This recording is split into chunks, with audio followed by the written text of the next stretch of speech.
And if you feel the need to yell, I would ask you not to. But if you need to talk to someone, feel free to go in the hallway. We have some incredible people that joined us this evening. So without further ado, thank you all for joining us. I would ask everyone to please stand for the Pledge of Allegiance. And Council Member Steele, if you don't mind leading us.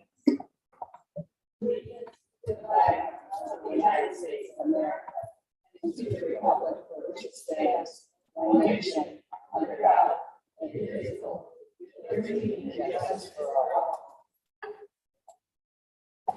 All right, I'd like to take a roll call here. Councilmember Ellie. Councilmember Steele. Councilmember Mann. Here. Councilmember Conley Wilson. Councilmember Sorrento. Here. Councilmember is here. We have all 6 present, no absent. Presentation of the agenda. Just so folks have an idea for how this is going to flow tonight. We understand, due to time, we're probably going to be here for about 2 hours. We're going to ask each of the residents who have expressed interest in the District 2 vacancy to provide an introduction. That'll be a 2-minute introduction. Then we'll go into some questions. We have 5 generic questions where folks from District 2 and the city have forwarded us questions. So we try to combine a number of questions into one question, not to overcomplicate it because our candidates only have 90 seconds, so we don't want to put too much on them due to time. Then after the 5 questions, our council members have a number of questions. So we'll go across the city council here. They may have 1 or 2 questions. They may have picked a question from one of the residents that we weren't able to include in this. So you may hear your question asked by a council member. Then lastly, they'll have 1 minute for the response for each of those questions. All 7 will answer. We will not be directing questions toward a particular candidate. All 7 will have an opportunity to answer each question. Lastly, closing, 1 minute. Each of you will have 1 minute for your closing, and then we'll wrap it up and adjourn. Seamus, if you don't mind standing, please. Seamus is our legislative assistant. Seamus will let you know when you have 30 seconds left. So we would just ask to be respectful of each other in terms of just keeping within that time frame. Okay? Yes, council members.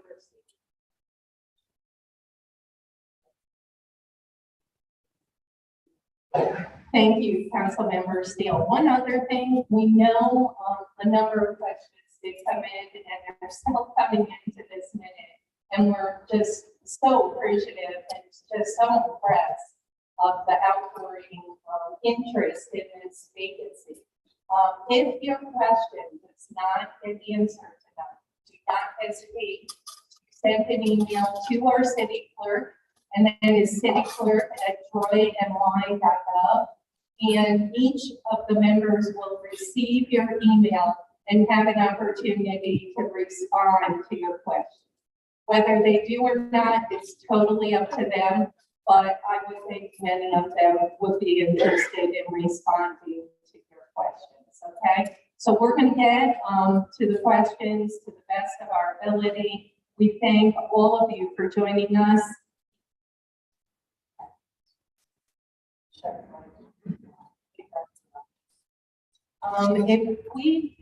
Unfortunately, there you go. Will that work? And Tashika,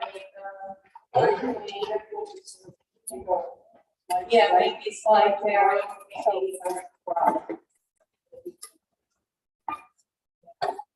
This is, ladies and gentlemen, let's give a big applause to these 7 folks. I mean,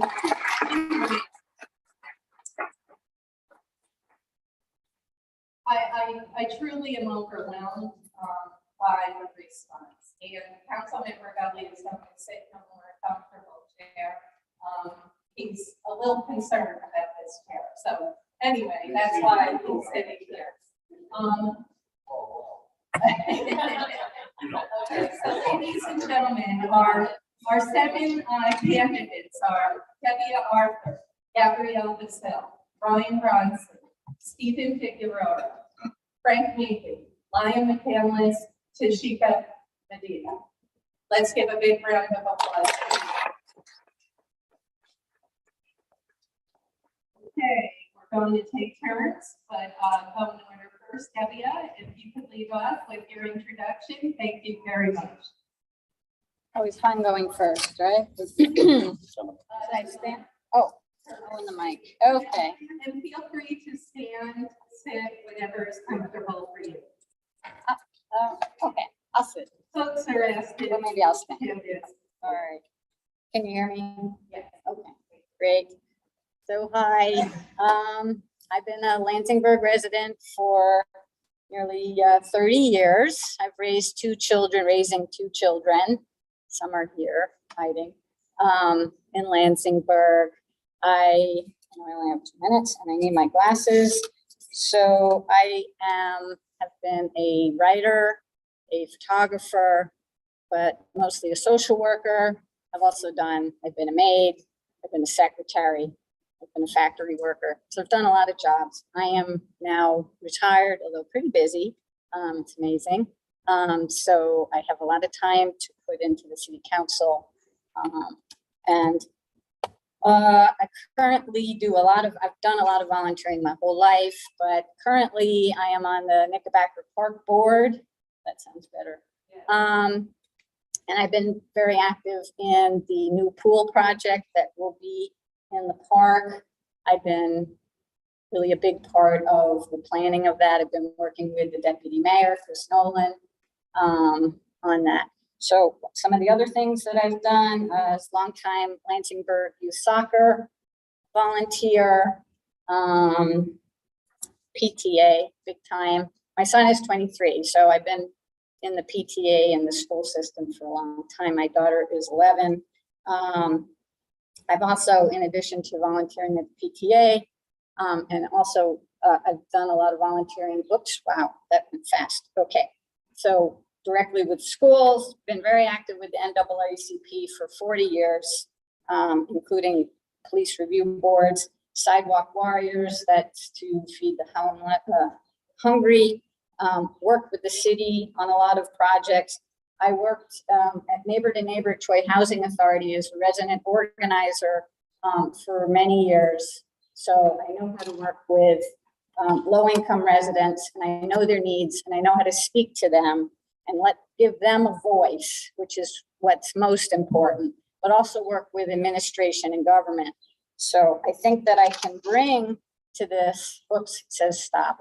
I'm just gonna say I can bring sort of an impartiality to this, take politics out of it, but give grassroots people a voice to get the city and Lansingburg especially on track.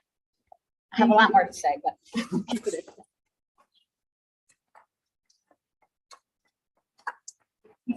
Yeah, and the introduction folks will give you a flavor for where they come from, where they live, things that nature. Take it away, Gabrielle Vasili. Hello, everyone. My name is Gabrielle Vasili. I'm a long-living resident of Troy. I work for the VA. I've been with the VA for 7 years, so I do love doing things with the veterans. My son's father, he was in the military, so I've been a few places, and I've gotten to meet a lot of people. So I do have great communication skills, and I love to listen to others. Although I did not run with Stephen or Kim, I did go around and I got 100 signatures from the people of the community, which was great. I want to take the time to get to know the people, and I want to try to better the community because I have a son and I want him to feel comfortable within this area to be able to play outside and to do things like any other area would be able to do. And doing this, I just want to be able to be a voice so that people understand, I'm here for you. It's not just about me, it's about us. So if we work together, we can build, and then we can make this community better. And that's something that I'm really trying to establish within this area. I love animals, let me say that. I would like to say I could cook for all y'all, but I'm not a cook. But for the most part, you know, this journey has been amazing. Having conversations with the people in this community and getting to know people has taught me a lot of things. And it showed me that, you know, things need to get done. And that's something that we need to work towards, is getting things done, because in order to get it done, we have to work together. So that's what I have to say. Thank you, guys. Thank you. I would encourage candidates, if you put it real close to your mouth, it'll work a little better. But thank you, Gabrielle. Next, we have Brosnan. Thank you, Ryan. Hi there, my name is Ryan Brosnan. I've lived in Troy for about 2 years now. I'm pretty new to the area. I chose to live here. After joining the International Brotherhood of Electrical Workers. I started building different businesses in the area, mostly Cumberland Farms and Walmarts, which is the best thing. It's things in the area. And then I kind of fell in love with the area. I moved in. I fell in love with the community, and I started living here.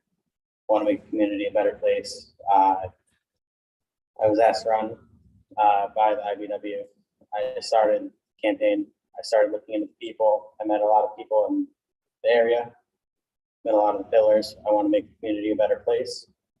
I want to work with those pillars to continue making Troy a better place. That's pretty much it. Thank you. Thanks so much, Molly. And on the agenda, just so you know, his name was spelled wrong. It is Brosnan, Brosnan. Thank you, Ryan. Stephen Figueroa, thank you for joining us, Stephen. Thank you. Good afternoon, everyone. I'm actually in the middle school that I went to. So my name is Stephen Figueroa. I'm the director of Team Hero, also director of workforce development at the Boys and Girls Club of the Catholic area. I also sit on the NAACP as a community chair. I've been with them for like about 2 or 3 years. It's been an honor to be able to work. A little bit of background. I went here to Lansingburg and middle school. Went to Hudson Valley for human services. A little bit of what I've done in the community of Troy, right? Because it's about public service and serving the community. During the pandemic, I've helped deliver over 30,000 pounds of food throughout the whole city of Troy, including North Central, with some elected officials, as well as the police department. They was a great help. Also, I coordinated one of the only vaccines in District 2 with Assemblyman John McDonald and other elected officials and community leaders. I also sit on the Renssela County Youth Advisory Board, and also work with the District Attorney's Office in regards to bringing programs to school, or working with creating diversion programs in the city of Troy. As we all know, crime rate is high, and it has to do a lot with our young people. So I work closely, we've been working closely to trying to create different programs to help them before they reach the system. During my campaign, I was endorsed by the Working Families Party, Assembly with John McDonald, Senator Leo Brosnan, County Legislator Mark Fleming, the union. I've created a resources page for the community of Troy with over 500 followers, which everyone from the city of Troy could go on there and look for job opportunities. And that's what we're here for. We're here to serve the people, to bring resources and make sure that our community is being heard and the resources are being brought to the community. And I'm here to serve. It's not about politics, but it's about the people and serving the people and making sure that you guys have a voice. Thank you.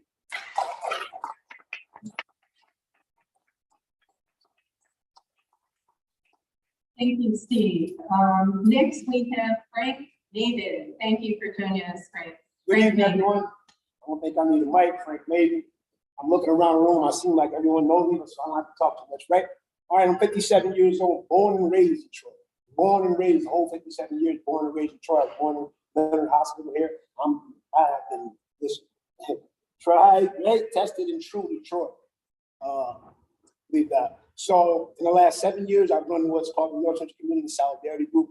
I have an outstanding team there present. I'm also the PR guy for the Family Benevolent Services there present. Throughout these 7 years, we have done outstanding things in Troy. We're looking to do more. It's just amazing, just to have you here. First and foremost, I just want to say, I'm really, not so much, because I was really taken back on whether or not I should be, but you all proved that I really should have made this decision to be here today. And I'm taking this opportunity to lead you in Troy and do what needs to be done. True leadership, I'm looking at most of your faces. You all know I'm definitely not about politics. Okay, it's all for the people. It's really all for you. It's not for me. It's not for you. I need to know more about you. I'm ready for your questions. Give it to me. I'll give you what I got.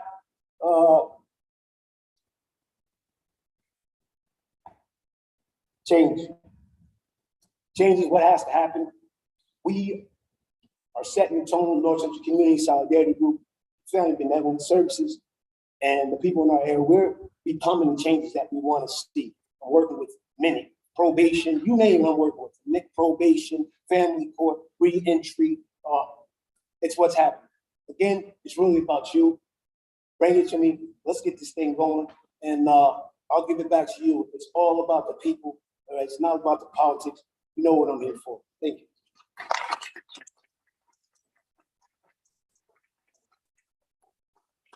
So Chris, Lauren McKim, thank you for joining us live. So I trying to spend 3 minutes because that's what I thought I had, so I'm gonna rush through this. And it's a little unconventional, so. Okay. Hi, my name is Lauren McKim. I live at the corner of Middleburg and Fifth, so I'm right in District 2. I grew up in the area. I moved to District 2 in February of 2019. And since then, I've been getting progressively more and more active in the community. I didn't run during the last election. Quite frankly, I thought he was doing a good job, and I was at home with my infant breastfeeding, which is a huge time commitment. So I just want to be transparent about why I didn't do it then and why I'm interested now. So I was considering voting for running for this next election, and that's why it feels natural to be here today, even though it is under unfortunate circumstances, right? So firstly, Kim Ashley Pearson, I just want to say she did something terribly wrong and hurtful. I personally feel really distraught over the whole thing. But I want to just make a point to say she is a neighbor. So in the last couple of weeks since this happened, I've heard the nastiest things about Kim, about just the elections and Republicans and all that kind of stuff. And I want to remind you, she's our neighbor. If your house is burning down, she will be there to help you in whatever way she can. She's not a stranger you see on TV. She's a neighbor. Please let's remember to be kind and courteous. And I look forward to FBI completing their investigation. I think it's going to be a healing process to know that nothing is good and pathetic. I hope they don't find anything. That's what I pray for. Look part of the healing process that we need for our community. And I want to remind everyone that we want the same thing. For our community, want it to be safe and fair and healthy and prosperous and just ultimately for everyone to be happy, right? Already in the short amount of time that I've been involved in this process, it feels kind of ugly. I know people maybe in the audience aren't aware, but this has been like a little gnarly to be part of. And so everyone including here and myself feels a little bit of a show. I know Steve definitely had the upper hand. I appreciate all of the work that you've done for our community. The campaign last election did a great job. But I know that like the whole election, right, there was 140 people who voted for Kim above Steve. So to say that Steve deserves this position and that he was vetted by the community, I think that's a little bit much considering it's 140 people who essentially that their votes would be stolen if you made that assumption. So I hope, council, that you consider this fairly and justly, and think it's actually right if you're supposed to be doing the laws you're supposed to uphold. Don't be susceptible to political bullying. Give this whole process a fair chance. Thank you so much. Thank you. Thank you. Thank you. Thank you. Thank you, Molly. And last but not least, we have Tashika Medina. I'm so sorry. Tashika, thank you for joining us. Well, thank you, guys. Hello, good afternoon, everyone. As most of you know, I am Tashika Medina. I am the Executive Director of Equality for Troy, which is located in Troy here. We are overdose and New York State overdose and prevention program. We do a lot of grassroots work in the city of Troy, from mutual aid to a food pantry to we have a free store, food security program. So a little bit about me. I've been a district resident for 27 years in this district. I raised 6 boys. Isaiah's the last one in this district. I have seen and been well aware of the disparities in this district. I have lived and witnessed the disparities that plague our community for a long time, understanding that there's many components to alleviating the many issues that we have in this district. I promise to implement a 12-point plan that will aggressively address these issues. I understand there are hot topic issues like gun violence, drug usage, ghost homes, etc. But we have to do things as a team and as a community. However, we need to do this proactively and we need to be direct in our approach, if you guys understand. Through community engagement, uplifting community organizations and grassroots organizations, promoting more resources to our area. I plan to take plenty of proactive steps to ensure change, not just abandon. I'm going to ensure change. Some of you work with me, you know I'm very diligent. So I will bring real equitable change to this district. Thank you and have a great day.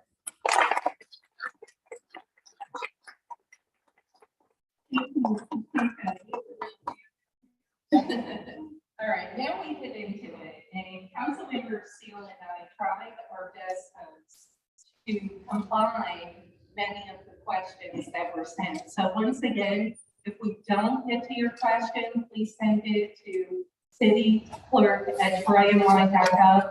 We'll send it to the candidates and hopefully they'll respond directly to your questions. So each of you will have 90 seconds and then we're going to go to city council questions. The first question, Gabrielle.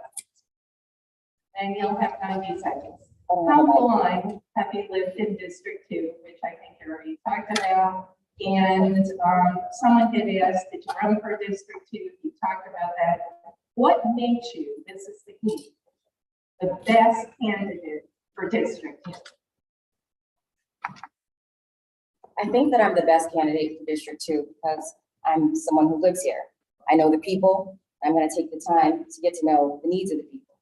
And I feel like if I was chosen, then I'm going to be working with you side by side, and we're going to achieve the things that need to be done within this area. So if I were to run, or if I was picked, I'm going to make sure that whatever needs to get done is handled appropriately and done in a timely manner. So I feel like that's why I'd be one of the best candidates. Thank you, Gabrielle. Thank you. It's Brian Brosnan. If you need me to repeat it, I'd be happy to. How long have you lived in District 2 for District 2 last year, and why and what made you best candidate for District 2? I've lived in District 2 for about 2 years now. I did not run last election cycle because I didn't feel comfortable enough with the problems in District 2. I feel like I've come to terms and learned them better now that I've lived here longer. I feel I'm the best candidate because I've started going to more city council meetings, and really come to understand problems, reached out to more city council members. Ryan, please, right up to your mouth. Is that better? Yeah, thank you. Sorry, everybody. I lived in Troy I lived in District 2 for about 2 years. I did not run for the last city elections because I didn't feel comfortable enough that I knew the area and the problems with the area enough. Seeing the problems in Troy, the problem with the politics in Troy, I felt more comfortable stepping into the role this process. I I feel I'm the best candidate because I know who I am as a person. I feel like, no matter how unclean the politics may be in Troy, that's not gonna affect me as a human being, as a person. I'm not gonna, have my core shaken. Thank you so much, Ryan. Thank you. Once again, these mics very sensitive, but the closer you hold it up, the better folks will hear. Thank you Thank guys. Yep, no problem. Stephen Gregoria, Figueroa. Sorry about that, Stephen. Thank you. So I've been in North Central living for about 2 years, but I've been doing community work in District 2 and throughout Troy for about probably the past 10 years. I feel like I'm the best candidate because me personally, I don't need a title to do the work I do. I've been doing this work for years, and I do it out of the generosity of my heart, with a title or with not. I did run the campaign. I had a campaign, a successful campaign, unfortunately not in my favor. And it has not stopped me. It has not discouraged me to do the work, because no matter what, whether we get the position or not, there still needs to be work done that I'm willing to commit to my community and continue. I'm not promising that I'm going to do anything because I'm already doing the work that needs to be done. But I will say that I'm here and I'm ready, willing, and able, and I'm the best candidate because I'm already doing the work to serve my community.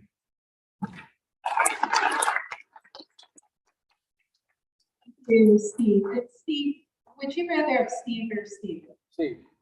Steve, very good.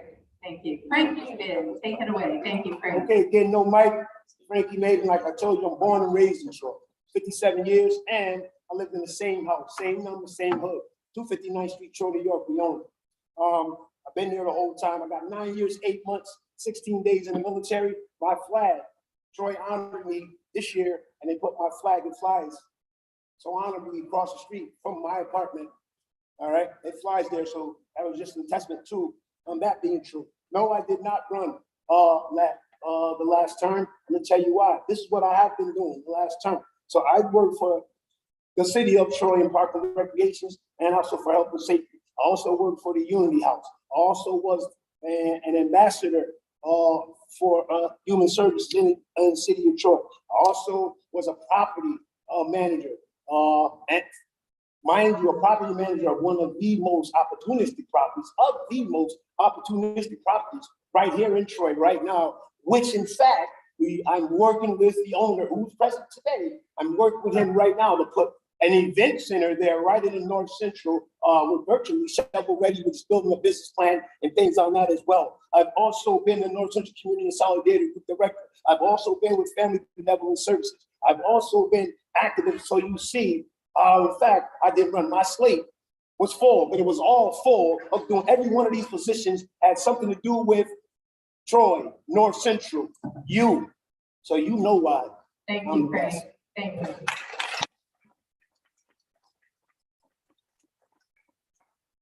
Great, next we have Lion McCandless. Lion.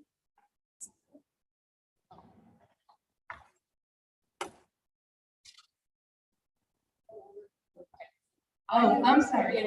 Oh, no. Here. How long have you lived in District 2? I think you already answered why or why not you did not run last year. And what makes you the best candidate for District 2?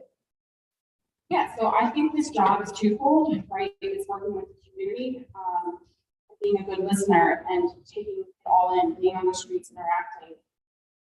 You have to consider no problem too big or too small for you to listen to and address. And then you're acting as a bridge from your community to council and working with your other council members and being constructive and pragmatic and hearing other people's views and figuring out what's to the agenda for District 2 and how does that fit into the agenda for the whole city as a general, and really being methodical and intentional. I'm a good listener. I think I have a welcoming presence, right? I am a quick learner. I realize any one of us who takes this job is going to have a crash course because it's kind of rough and thrown into the middle of it. So I'm definitely up for that task. And yeah, I would say I'm a very passionate person. I'm sometimes a little bit, passion. I hope you might, yeah, say that. So I look forward to this. It just seems like a natural progression for me with my involvement in the community thus far.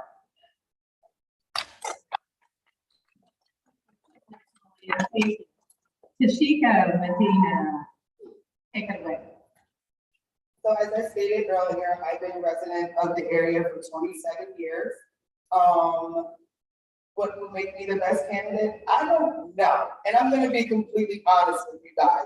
Only thing I know is what I know and what I lived through in District 2. And what I know and what I have seen and what I experienced and what I want change for us as a people in this community. So me, being me, I'm always around. Either I'm actually at Pompey Park, I'm at Barker Park, I'm on the ground, I'm listening to the people, I'm interacting with the people, I'm understanding the needs, understand because I'm from the hood too. So I'm approachable. They like, yo, T, this is what's going on. How can we change this? How can we help you? So it's all about being approachable from your community, knowing and having the grassroots knowledge to deal with so many different type of problems that people may face in this area, because let's be real. We get the burning of the stick over here, and I want to change it. If you look downtown, it don't look like District 2, and I'm tired of it. I'm sick and tired of it. I shouldn't have to live like that. You guys shouldn't have to live like that. My kids shouldn't have to live like that. And we damn sure shouldn't have to raise kids like that in this area. So that's why I think I'm the best candidate, because I know from a grassroots level and being a mom from the hood that things needs to change, and it needs to be consistent and not get bullied or anything into not changing. So I am very headstrong. No one can change my mind. And I know what needs to be done for our community that I had served for 27 years. Thank you. Thank you. And last, we're taking turns with everyone to go first. Debbie Arthur, thank you. Okay, so I think I've been here 28, 29 years. Lost count. I love Lansingburg. I love Troy, and that's why I'm here. I did not run last term. I was pretty busy doing a lot of volunteer stuff, and but it was on my mind. I did contemplate it, and I will contemplate it in the future, but this is the first opportunity. But why I'm the best candidate, to be honest with you, a lot of the people here I'm very impressed with, so I'd be quite happy if somebody else got it. But why I'm good is, I know that's not saying well for me, but I'm impressed with the people at this table. So, what I have to offer is a few things. First off, I truly believe in community, and that the community is what creates our living space. And I've had a lot of experience in organizing the community and giving people who typically do not have a voice or believe they have a voice, to have them have a voice. And I really encourage them to speak up for themselves. So that's one. The other thing is, I was a journalist for a long time, and I was a correspondent for the Record. Both sides of the political sphere would come up to me and say, thank you, your article represented me well. I feel you were fair. I know how to keep politics out and be fair, but not afraid to do battle. I'm not afraid. So that's the other thing. I'm good at mediation. The third thing I think is my best quality is that I know how to think out of the box. And so when there's a problem, I think of new solutions or try to look at it a new way so that we can fix it. And we have a lot of problems in Lansingburg, and I feel like Lansingburg gets the shaft in planning. So I think I can be creative in how we can fix some problems. So Thank you. Thank you.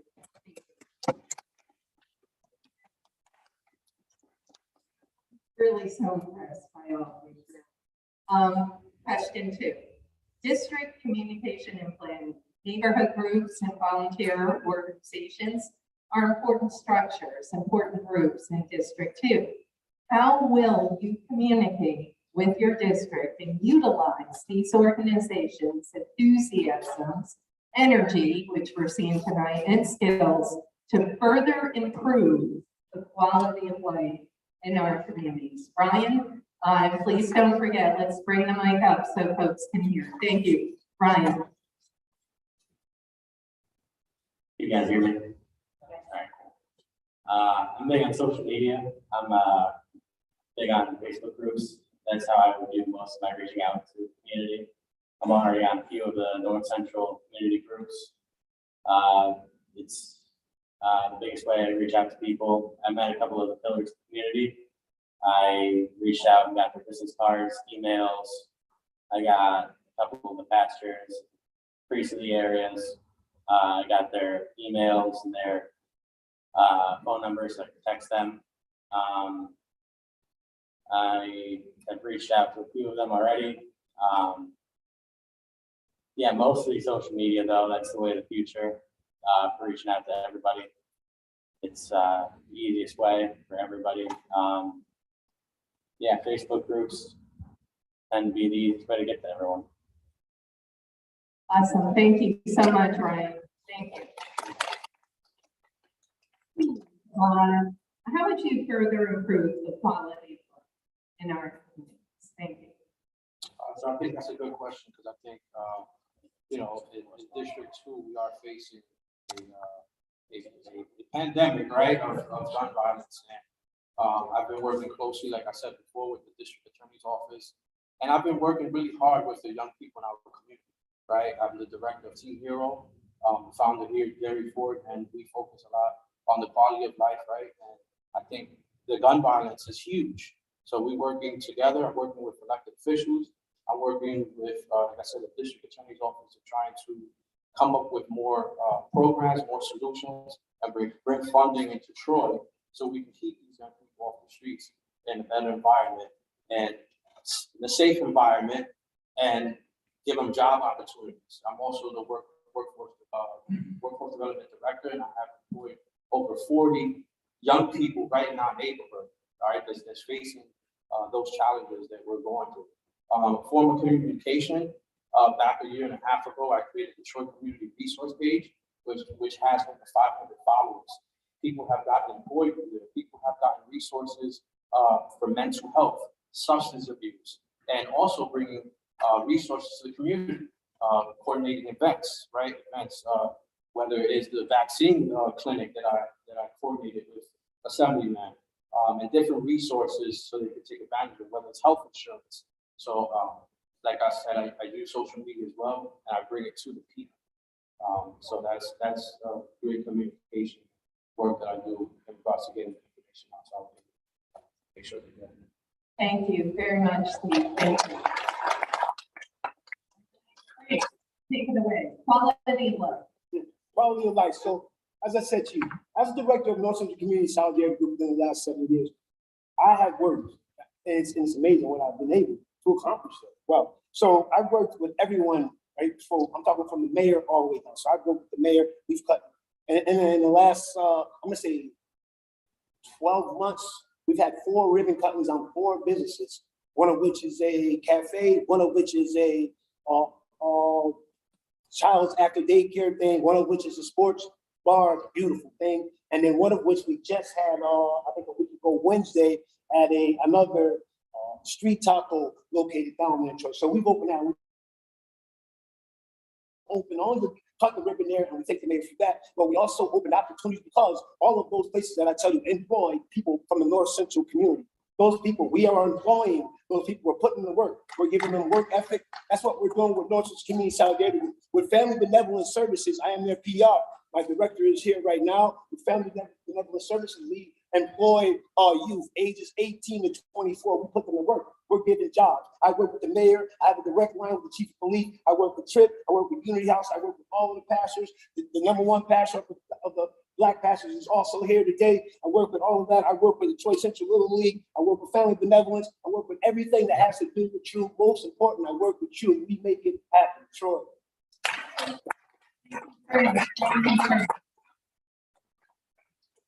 Do you feel sorry for the people that follow? Lion, take it away, please. Thank you. How would to improve quality of life? Quality of life. Yes, I think four main points that I would like to focus on are hurting with crime, right? Because a lot of gun violence, I had 3 shootings on my block alone within a 3-week period of time. So I know firsthand, crime shoots aren't happening in the middle of the night. It's happening at any hour of the day, at any day of the week. So it's a little concerning, just on a day-to-day basis, just having that fear underlying everything that we do and say.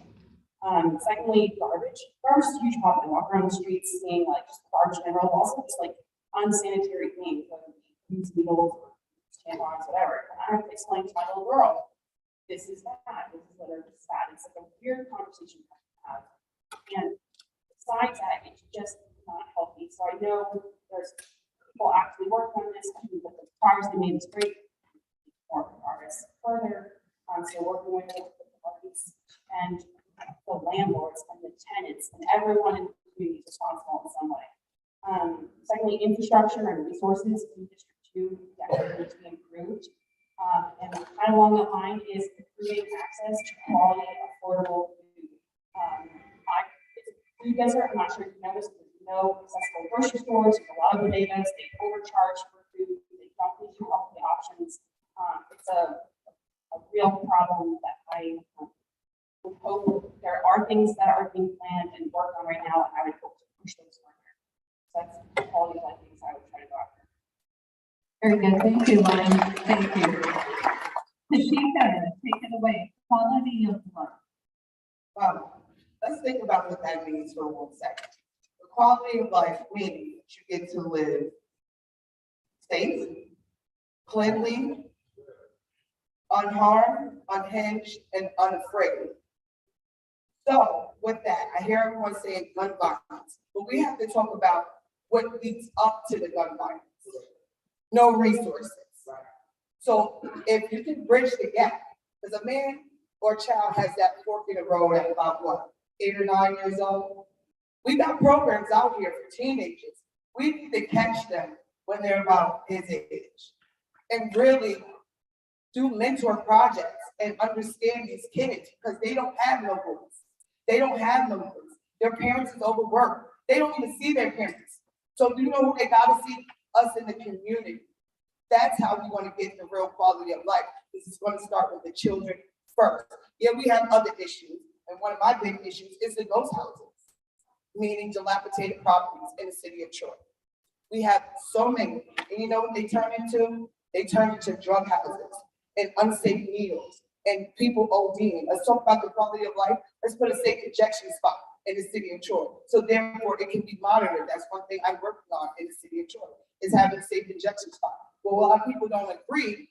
Well, that will cut down on the drug use and on the drug violence, because if a person don't have money to go get drugs, what are they gonna do? They're gonna commit a crime. So we need to be a little bit more proactive than reactive. Thank you. Very good.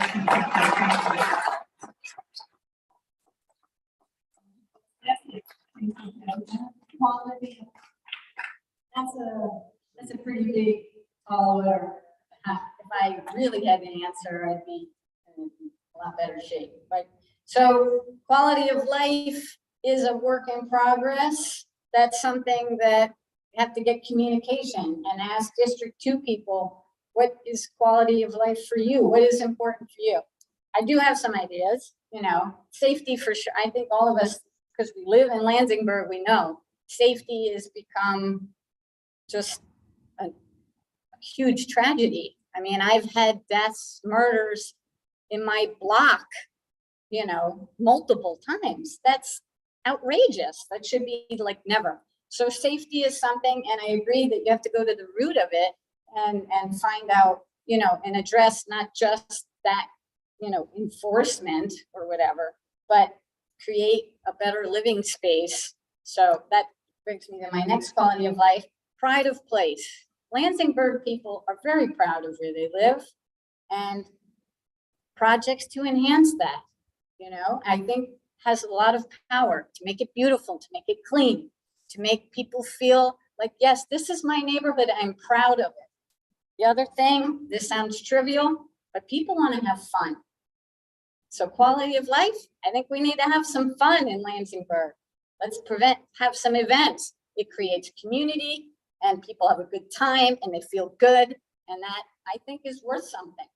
And lastly, I think I'm a big believer in communication. And for good relationships, you have to have good communication. And so building communication with residents and city council is paramount. And I think there are a lot of venues for doing that. Other than inviting people to come to a boring city council meeting, there's more creative ways to get the community involved in government, which I do believe is essential, not to just leave it to some city council members. We got to be part of the government and part of the policy and part of the change. Thank you so much.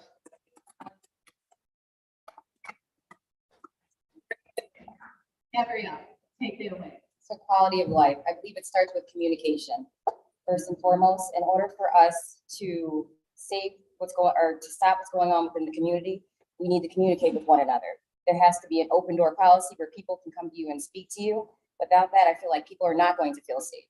I know growing up, I felt like this area was one of the best areas. And now living here and seeing what's going on, I do not feel safe. I don't feel safe for my son. So I want to make the area, I want to feel like I'm safe. So yes, safety is heavy. Like other people said, having events, bringing stuff here so that people can go to them. I know if there's something here, I'm going to want to attend. That's going to stop a lot of the violence within the area. I would hope so. Something fun. Like they said, they were opening up an event center. That is going to be amazing for the area because that's going to bring people within the area out there to do more. So in order to bring about quality of life, we need to make sure that we have the opportunities for the people in the area so that they can secure life. Thank you, Gabby. Thank you. On to our third question. This is obviously very hot topic. Crime and especially violent crime are roadblocks to positive, safe neighborhoods. What are your thoughts and potential plans to address crime in District 2? And how do you think community policing fits in that role? Steve, thank you.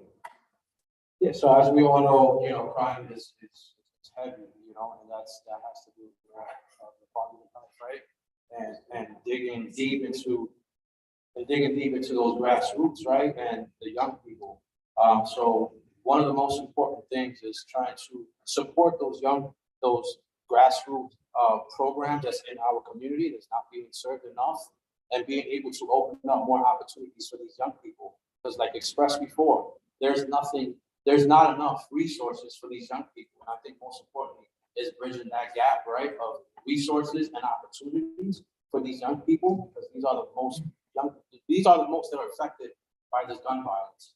And also building communication, right, with the police department. I have a great communication. I have a great communication with the captain. I have great communication with the sergeant. We've been able to work together. I would love to see a PAL organization out in District 2, which helps not only young people, right, build that relationship, right, and build the trust, because I think trust is most important when it comes to the Detroit police, right, building that relationship where the young people could build that connection with the police and basically help that relationship, right, in the community and have them come out and be more interactive and us be interactive with them so that we can better that relationship. And I think most importantly, that'll solve a lot of crimes, having that trust and building that relationship. Awesome. Thank you, Steve. Thank you. Next, David. Great. So, great. District 2, of course, we've dealt with so much, right? We really have within the last couple years. So have so many other places. Okay, and I believe like the main thing is not to panic. Let me tell you that. This is what they always tell me. The main thing is really not to panic. Don't panic. I can almost assure you, right? And because I told you, I work with the mayor's office, I work with chief of police, I work with these people, these entities. Everything that can be done is being done. Possible is being done. Okay, because we got to take a more aggressive approach, right? And that means being more present in our communities where we're seeing more officers now. They're showing up. Trips involved. CEOs involved, property managers are involved. I work for every one of them. I'm telling you this, not as third party. I work with these people. It's happening. Okay, you're gonna be okay. We just have to continue to work together. What I'll do as your councilman is make sure that it continues to flow, that they don't back off, and we keep the pressure on. All right? I want to provide you the protection and the peace that you need. You know what I mean? To push forward, to get ahead, to propel. I want to change the paradigm. The only way we're going to change that, right? We don't have to change the behavior. We got to change the mindset. We got to change how people see things. We got to change their mindsets, not their behavior, but the mindsets. Change how they see it, and they'll do it different. Right? That's what we're going to do. We're working to do that right now with all of those entities. I assure you this, and I assure you that I will be on them. All of them will tell you, I'll be right in your office. I'm telling you, they know that, and I'll be on them with you. Thank you. Thank you, Craig. Thank you, Craig.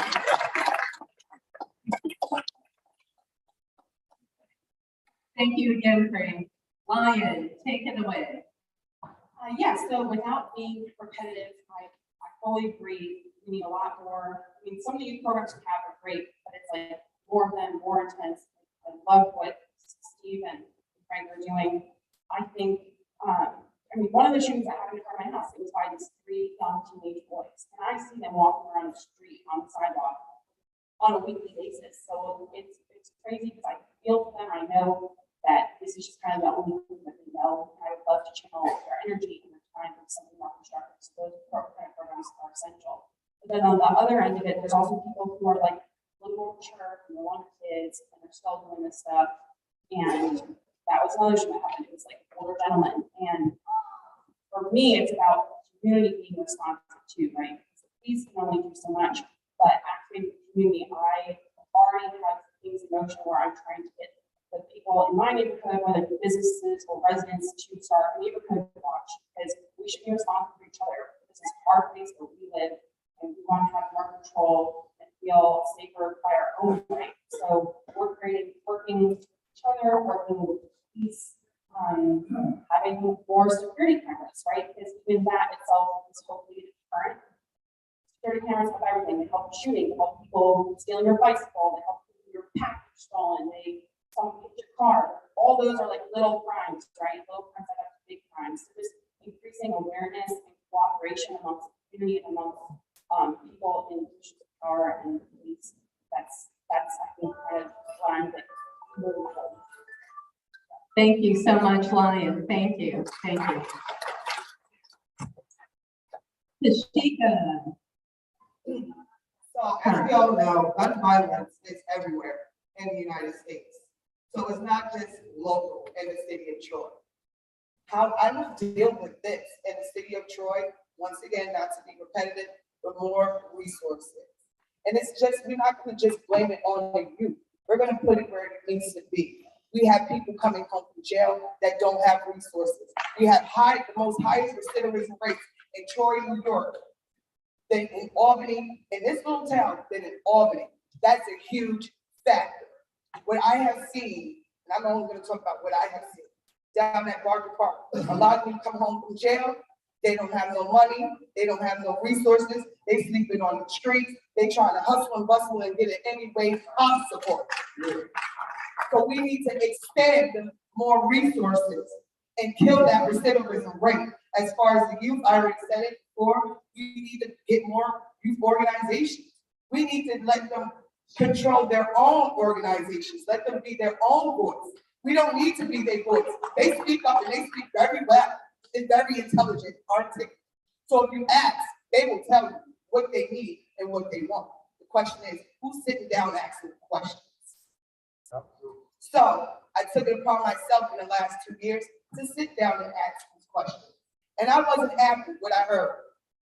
I heard the city don't hear us. The city don't care. When my son got shot and he was bleeding out in the hallway, you know what he said, Ma, don't call the police. Don't call the police. So we just got to think where their mentality is and listen and put our youth voices first. And stop the recidivism rate in Detroit. It's ridiculous. Thank you. Let's talk about crime and gun violence. Thank you. Yes, it's a problem. Certainly helping youth is important. And I think especially there's not as much for teenagers, and that's when it really starts to kick in. So if we can create more safe spaces for teenagers and more resources and more help, jobs, that kind of thing, and empowerment, that would be good. But a lot of this crime is external, comes from outside and comes in. So how do we deal with that? And that's really tough. I, over the years, have seen token efforts at community policing, but to be honest with you, I've not really seen any community policing. When was the last time you saw a cop walking on the street in the neighborhood? Yesterday. Well, I haven't seen much, so I would like to see more of that. I'm not pointing the finger at police, but I think that there could be more efforts towards getting police in a personal, more intimate relationship with community and in neighborhoods like ours. So I think that would help things a lot. Neighborhood watches are okay, but I don't know where they have an avenue for their voice, so these neighborhood watches meet up and they need a better avenue for them to express their concerns or what they notice. Thank you, Gabrielle. During my time when I was walking, a lot of the community said that they want more community police on the street, and the people want to know the police. So that is very important, is making sure that we do get the police that we need out there on the streets, because there is a lot of violence. Taking the time to speak with our youth is very important, because they also want to be heard. They want to feel like they have a voice. I feel like if we actually take the time to do that and we hear what they're saying, then we could actually put a stop to some of the violence that's going on. Giving them the resources that they need is extremely important, because when you're sitting around bored and you're doing absolutely nothing, what happens? Crime. So we want to make sure that there are resources and we're providing those resources. I know eventually I'd like to start something within the community, within District 2, in regards to doing painting with the youth. So at least then, and I want to offer it for free. Something that they can come in, do trivia, and they're able to release maybe anger or whatever they're going through on that day. Having somebody there to show them or be there with them and give them that type of support is very important, because you don't know what somebody has at home or what they're going to need. So being supportive and giving people the resources that they need is extremely important. Thank you, Gabrielle. Ryan, take it away. There's a lot of crime in the city, a lot of gun violence. I think, We'll post. is that better? Sorry. A lot of the crime in the area I've seen is divided young people in the area. A lot of the people I've seen doing it are usually from Albany spilling over into Troy. There's not a ton we can do with that, but we can give them more to do while they're in the area for the Troy kids. We can have the police do more in the community in an outreach program for the community. Not so much the actual policing, but more getting to know the neighborhoods. So more foot policing, more things like the cookouts that the fire department does, things like that. So we can actually get to know the names of the police that are policing our neighborhoods, instead of just seeing guys in blue suits walking around. You can see someone that you would actually know, someone you wouldn't be so afraid to call if you were in trouble. Thank you, Ryan. Thank you. All right. This one's an easy one. Be creative. What's your vision in District 2 this term and in the future? Frank, you're up. I like that. So my vision in District 2.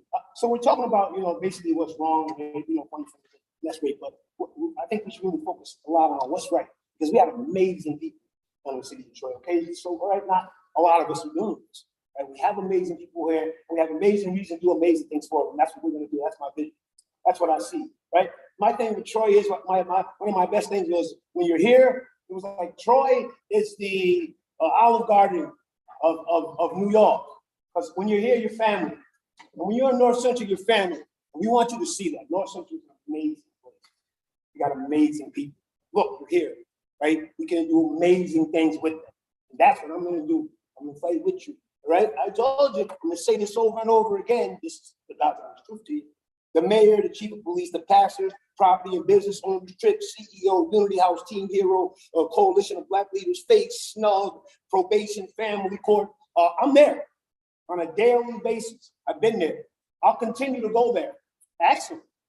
I'm there. I'm there for you. Most important is the residents, you. It's my vision. We're gonna have things, we're gonna have, right? Protection and peace. That's what we're looking for. We're gonna provide that. That's what's gonna happen. Thank you, Fran. Vision. Yeah, so this term, we're almost halfway through it, and I know this is boring, but there's some exciting zoning things coming up, which I know this feel people, but actually affects people in day-to-day life. And I think it's important that we engage in those details and understand how we can possibly impact it for your quality of life to improve.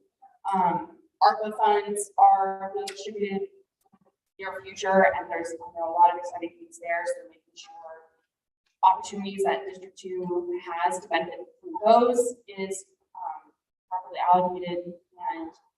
And gosh, this term and future wise, I mean, I would just, like I said kind of before, love to see more food options in the neighborhood, better connection. I know District 2 is kind of in the middle, and I feel like it's a little bit stuck in Lansingburg and a little bit stuck in the south, but really amplifying our community and bringing in some more exciting businesses and more options.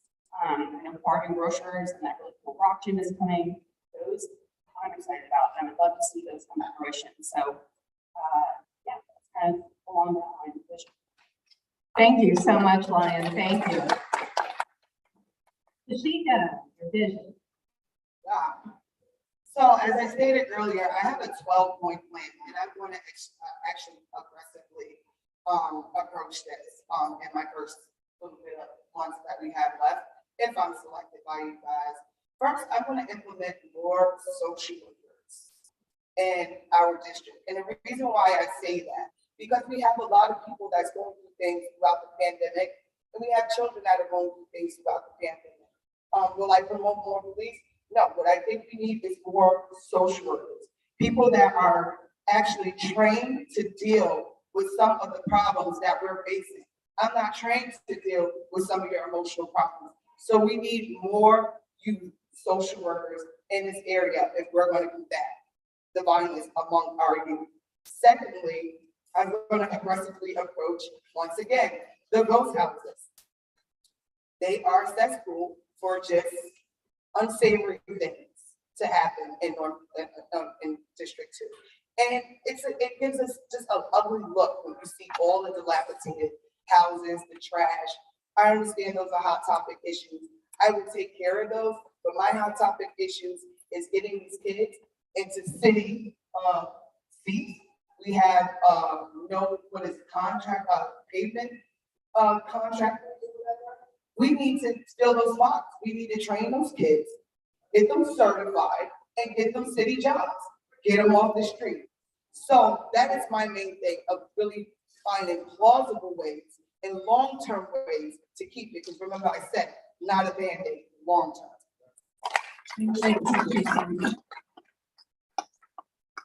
All compassion at the table. Debbie. Okay. That's okay. Well, Troy is getting some really big grants with lots of money, which is fantastic. And thank you, City Council and City, for getting them. I think starting dialogue, I know already has happened, but in District 2 of how would they like to see that money spent in our district? So getting that dialogue would be my first priority. In the short time I would, well, maybe long time if I got reelected. The other thing is housing is really tough here. And, I actually, know people who can't afford the rents. And so we really need to address that. That's really important for right now. There are people who are on the brink of homelessness, and that needs to happen. Then, safety, I think, is the next priority. And I think really looking and meaning to make change in community policing and making it real instead of a token thing is important as a first step towards making Lansingburg safer. Thank you, thank you. Thank you. Gabrielle, vision for District 2. So my vision for District 2 is to see it to go back into a great neighborhood. Growing up here, I had an amazing childhood. I was able to play freely and to do the things that my son cannot do. I want the same thing that I got to receive for myself and my son. So being able to be safe, to be able to, be able to have conversations with people around me and not feel uncomfortable because you don't know what's going to happen when you're outside nowadays. So bringing in that safety. I hope to see another market, more banks, another bank for people to go to, more home ownership, turning some of the apartments that we have here into homes. That would be great because it's always good to have people within homes. Another thing that I wanted to bring up, we have small businesses within the area and to acknowledge those people within the small businesses. I had spoken with someone within the area who had a business opening and they didn't even get a ribbon. So, that to me is important. Giving back to those people, those businesses are supplying us with things to do. So we should acknowledge them. Incentives should be given out for those people. So just doing like acknowledgement for people and just making it a better area. Thank you so much, Kathy. Thank you. Ryan, take it away, your vision. My vision for Troy would be to build up future generations of Troy. Ryan, sorry. It's even closer to better. My vision for Troy would be to build up the future generations of Troy. That would be to put more money into the parks of Troy. That way the basketball courts get more basketballs, more fresh basketballs. That way it's not just coming out of one man's pocket. That way we could put the basketball court by my house. It's the one that I play by. It's on 10th Street. I know every time I have to play, I have to sweep broken glass and needles off of it, which isn't ideal. Because if I slip and fall, there's a chance that there's a needle right there. Ideally, I want to be able to work out deals with the trades. I'm an electrician by trade, so I would want to see more trades in schools. That way kids don't feel like they're just stuck going into college. They have a chance to join any trades. That's that's trades in this area. They can work in Troy, build Troy out better, and get an opportunity to live and build up the area they live in while making a great living. That means they can own a home, fix that home, and make the entire community better, one by one. Awesome. Thank you, Ryan. Thank you. And Steve, wrap it up, your vision. So my vision, obviously, we do have a lot of funding coming in through the ARPA funding, and we want to make sure that those monies are allocated, like I said before, to those grassroots programs that we heard, and Tashika mentioned it. There's a lot of grassroots programs that's really doing the boots and grounds, is responding, is bringing these resources to these young people. But the problem that we face is that there's not enough funding, so we can't expand those programs and get a higher reach. Definitely work on reducing the crime in the area, help those stronger relationships and better interactions with Troy police and building that trust. Work with elected officials to push more landlord accountability and make sure that the properties in District 2 are staying up to par and being kept in compliance with code enforcement. Right? We're dealing with a lot of that in our neighborhoods in regards to these properties being abandoned, and there's some complaints going to code and it's not being met. So we want to make sure that is being made, and the landlords are being held accountable. And we've been the city and community leaders, we've been fighting for a community center, right, for these young people. So I want to make sure that I do everything in the best of my ability to push for that community center for these young people, cleaner neighborhoods, safer roads, infrastructure, and keep bringing community resources, right, and realistic taxes, right.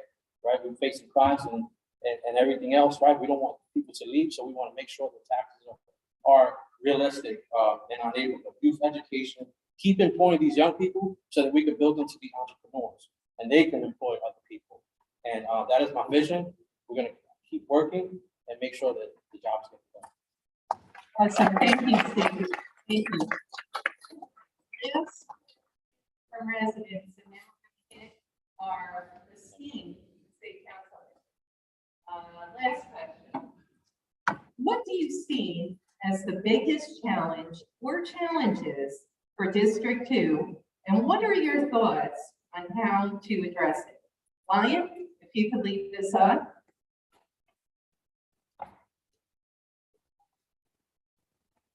Thank you so much. Don't forget your money.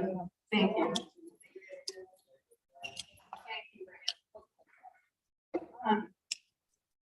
It's a little repetitive, as we've all agreed that crime is a huge problem.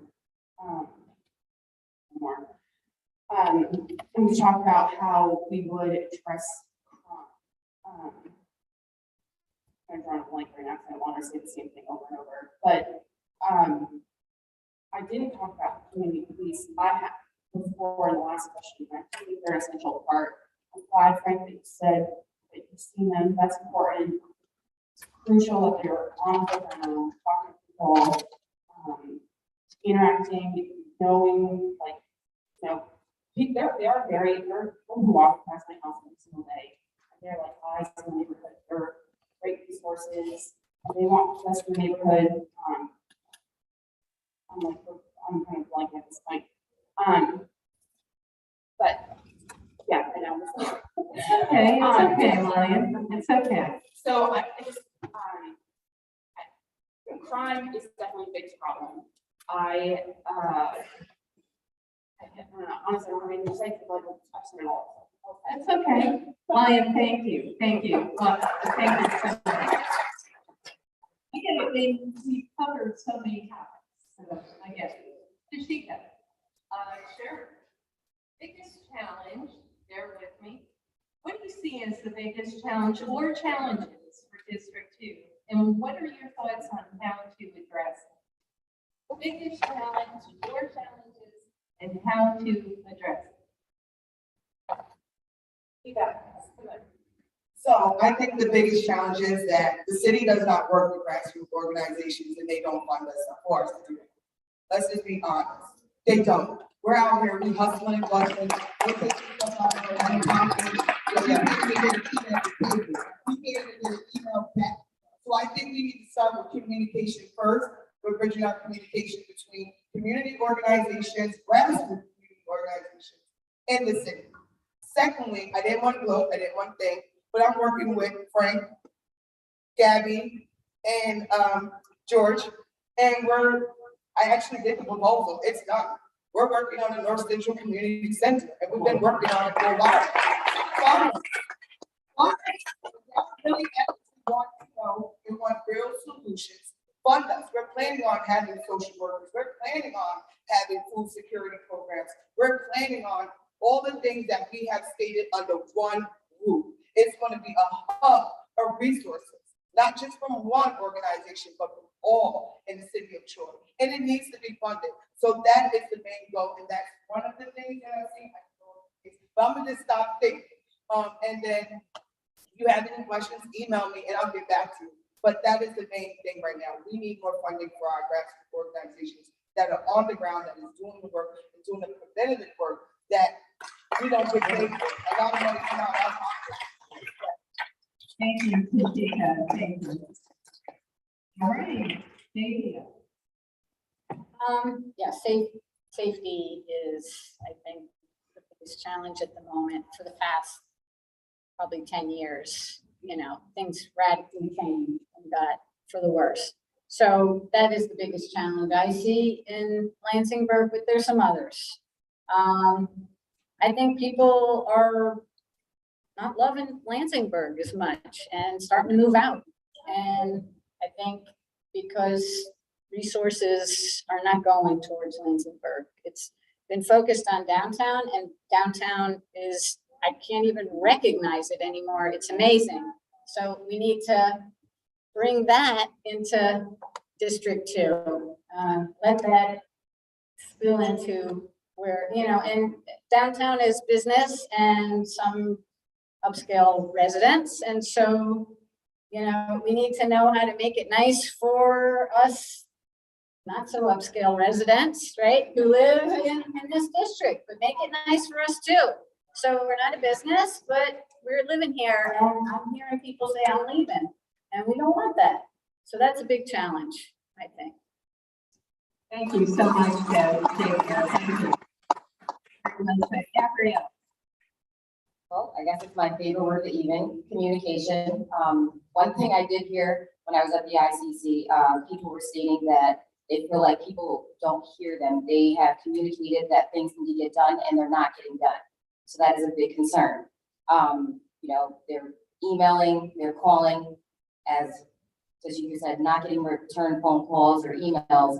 And it's extremely important to answer the people of the community because they need their answers. They need to get things done. And if it's not getting done, it's causing what we see every day, which is crime. You know, people want to be heard. They need to get things done. And if we're not doing that, we're going to experience things that we don't want to happen within this area. So we need to have an open communication line that is going to work for the people. Because if we don't work for the people and we don't work with the people, we're not going to make a resolution. So let's get with communication. Safety. It is not safe. There's a lot of things going on in the area that make people uncomfortable. As I will repeat, I do not like going outside. You may catch me outside without my hair on, so I can scare a few people, because it is not safe out here. So yes, let's get safety. You know, you want to be able to walk outside and feel comfortable within the area that you live in. And when you don't feel comfortable, you tend to do less. So bringing in safety, making sure that the police are out here and they're watching over, even with neighborhood watch. I know I watch my area. Nothing is happening. I put people's packages in their house. So safety and communication. Thank you, Gabrielle. We'll look out for the hair. Right.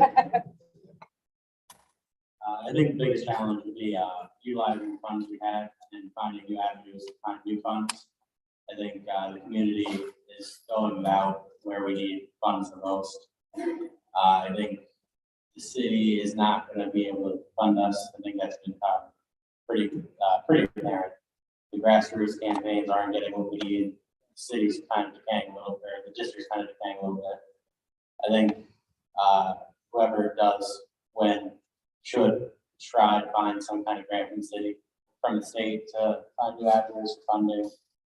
I think Andy Kowski, comptroller, was finding a lot of different grants and different ways of finding money for the city of Troy.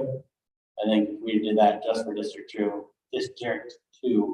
we could utilize different ways to find more money for the people of Troy. That way we don't go without the way that South Troy is. North Central could also be a part of this boom that we're seeing in South Troy. Thank you, Ryan. Very well said. Just so folks are Andy moved on to Shenandoah High School as their CFO. So we love our comptroller. If anyone knows anyone interested, please spread the word. Steve. Yes, I mean, I can't emphasize enough communication. And I think what a lot of us say is, you know, making sure and pushing. And I think one of the challenges is that, you know, the city and elected officials believe in these grassroots programs. We sit in a lot of meetings. We come up with ideas. We come up with programs. They listen to us. But I think it's time that they help us push these programs and fund these programs. And I think one of the challenges, right? We talk about gun violence, right? And we talk about the young people. We don't have nothing for the parents. Okay, educate them. We need to educate them. Okay, we need to create workshops. We need to create parents' interaction with the youth, because a lot of the problems that's going on is that these young people have missing parents, and they don't know how to parent. So I think that's one of the challenges, right? If we believe in our young people, and get the parents involved, I think we could create a better community and help at least reduce the gun violence. Because relationship is very important. They don't have the relationship at home, so what they do is they go out to the streets and look for that relationship. And I want to, and And that's a lot of challenges that we've been facing. This is why things are going the way they're going when it comes to crime and gun violence. So we definitely need to reach out to the parents and help them and give them more resources. And accessible resources for Latino, for people that don't speak our language, right? We have a lot of resources, right, from the city that's coming out, and, you know, we need to better communication, such as these workshops, things that we're publishing, we're not publishing enough. Not only we publish, you know, for our English speaking people, there's people that don't speak our language. So we need to we need to provide those resources and make sure they have access to that as well, and make sure it's translated and stuff like that. Very good, Steve. Thank you. All right. Great. So, again, I worked, again, for the last 7 years with everyone that you've heard me say, all of those entities. And what I found was the greatest challenge was the individual and collective leadership. We have so many amazing people that are doing amazing things, and we have so many organizations, but we're doing things over here and over here, right here in North Central. Maybe on a Saturday, we have this group doing it here, and this group doing it here, and this group doing it here, and everybody is trying to say, like, well, no, that's not true. We need to get them all together. We have to come together as one. We cannot do these things separately. Okay? We have to come as one collective unit and make it happen. It's the only way we can do it. All right? We can raise our voice to the roof if we just come together. That's what I'm gonna do. I'm gonna bring us all together, and together watch what we can and will do. Right? Too much politics, too much propaganda, right? Are pushing us apart. Don't let that happen. I won't allow it. Don't you? Under me, I got you. Okay.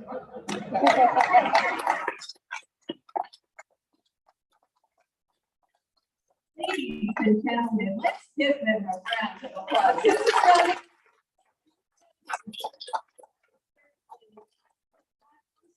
impressed by all of you. We are impressed.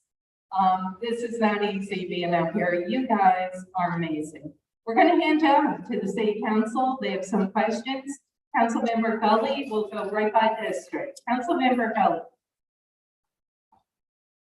I apologize. 1 minute.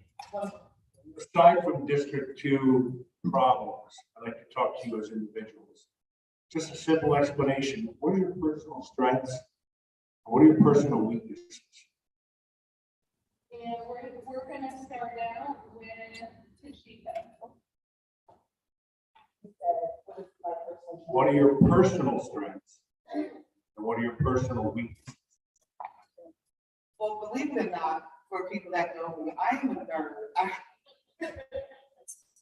I read all the time.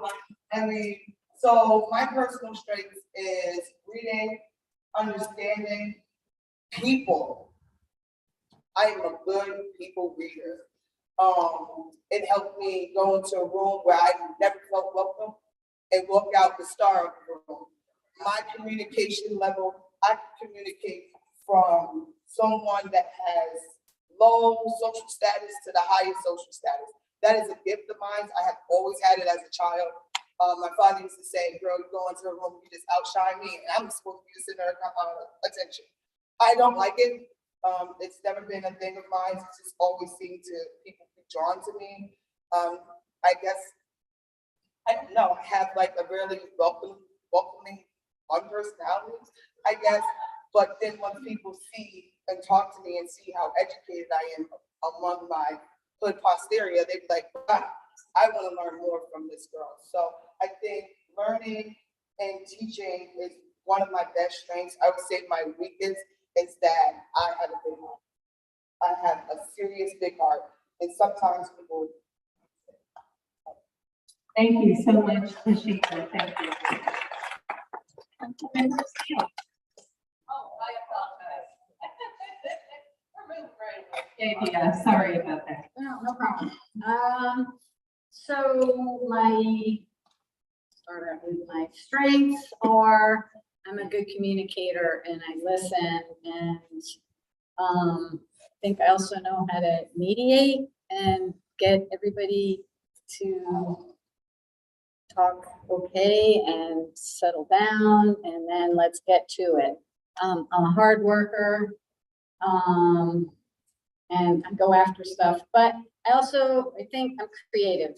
That's probably my best strength is I'm creative and I know how to think about things from different points of view. My weakness is my son says I'm really stubborn and just get off his back, please. So I like to say that that's persistent. So whether you call that a weakness or not. And then my other weakness is also a strange one. I'm an optimist. I truly think if you give stuff long enough time and you work at it long enough, that it's going to work out. And so I believe that we're going to work out. And maybe that's not always a good thing. Thank you so much, Vivian. Thank you. Thank you so much, Vivian. By the way, my son says I'm stubborn. Gabrielle. So, I'm a very good listener. I communicate well with others. I guess I thought it was funny, but that joke wasn't too good earlier.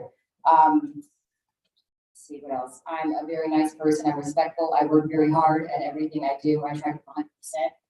My weakness is I'm way too nice. I tend to overdo for people because sometimes I feel like, just giving back or doing more for people, it'll work in my favor maybe sometimes, but it doesn't really work in my favor. It just comes off as like, girl, you're doing too much. So yes, I got to slow down on that, but for the most part, I am a good communicator and I am a great listener. Awesome, Gabrielle. Thank you. Ryan.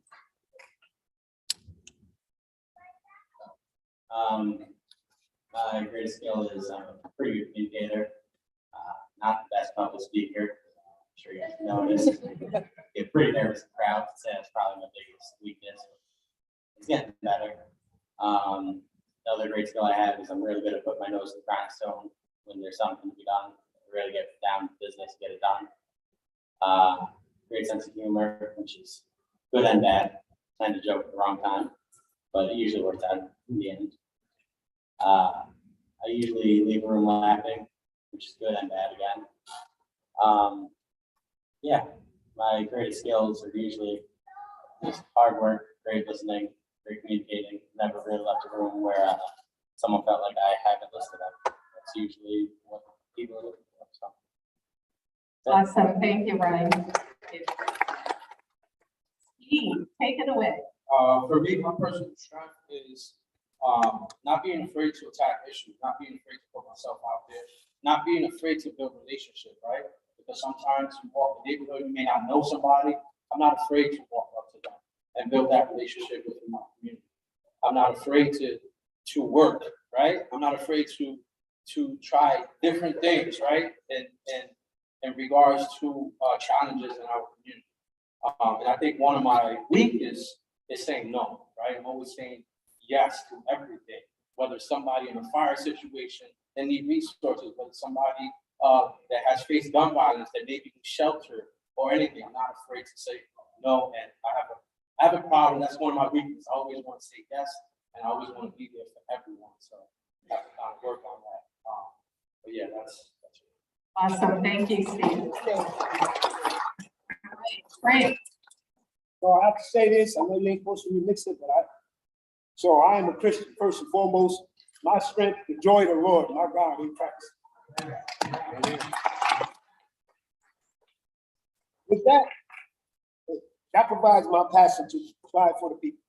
That's my strength, my passion, communication, shielding, my passion, which I believe is my purpose in life. I found my purpose, and that's what it is. Provide for the people. Push forever forward. My weakness, well, I got something called an alpha male persona, so I don't like to even talk about no weakness. However, if I had one, it would probably be that I probably don't shut down sometimes when I'm supposed to. I try to keep going. I try to push it, So, but I'm working on that, and I'm probably sometimes I'm a little loud. Sometimes, so I'm working on those things. But outside of that, I'm telling you, just stick with the strengths, right? My passion to provide for you, the people, is my purpose, and I will certainly do everything that I can to show improvement. Thank you. Thank you, Fran. Take it away. Yes, my strengths, I would say I'm a good listener. I'm willing and able and good at listening to everyone about everything. I have a thick skin, I've been told that before. People who work with me, people in my personal life, and I think that's really important in any kind of role like this. To let things kind of bounce off and keep moving forward to the goal, and that is the target. I'm a quick learner, like I said, this job will entail a lot very rapidly, so that's important to have. And I'm really passionate, but I'm also able to channel that passion into objective solutions. I think that's really important to create that bridge between community and city governments.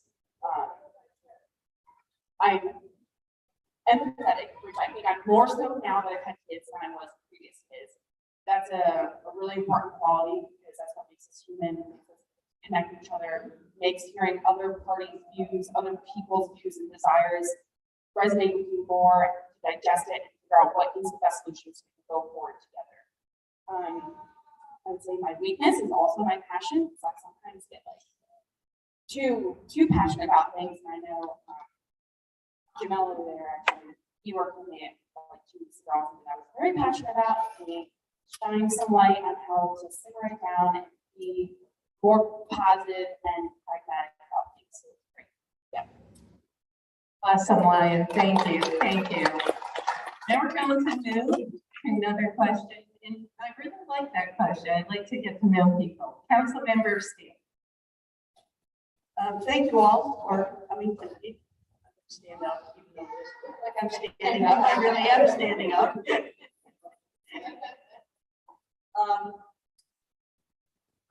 Only one of you will be selected by the council. So I'm kind of interested in what the rest of you are thinking. If you are not the one chosen. Have you thought about what your future would be and what it looks like in District 2 and what you might be doing if you're not the one? Davia, we're back to number 1. I'm already at that. I already was thinking that. And I'm already wanting to connect up with some of the people at this table and say, you know, let's get together and keep on this. Just if one of us, you know, if we're not on the city council, doesn't mean we can't be on the city council. So, yeah, beware, city council. If I don't get picked, I'm coming for you. Davia, we like that. Thank you. It's fun. It's fun. Gabrielle. So if I don't get picked, everyone here is a great candidate. So whoever they do choose is going to do a great job. I've spent my life serving. I currently work for the veterans. So I'm going to continue to do that. I'm in college right now. And I'm going to still, whoever gets in, I would like to hopefully still work with them and do things within the community. I mean, I've built relationships with people up here. So I'm excited to be a part of the things that they have going on in the community and just getting out there more with the people. So it doesn't stop here. I'm going to continue working and giving back. So if I don't get picked, you're still going to see me. And I'll have hair on ya. I'll have hair on.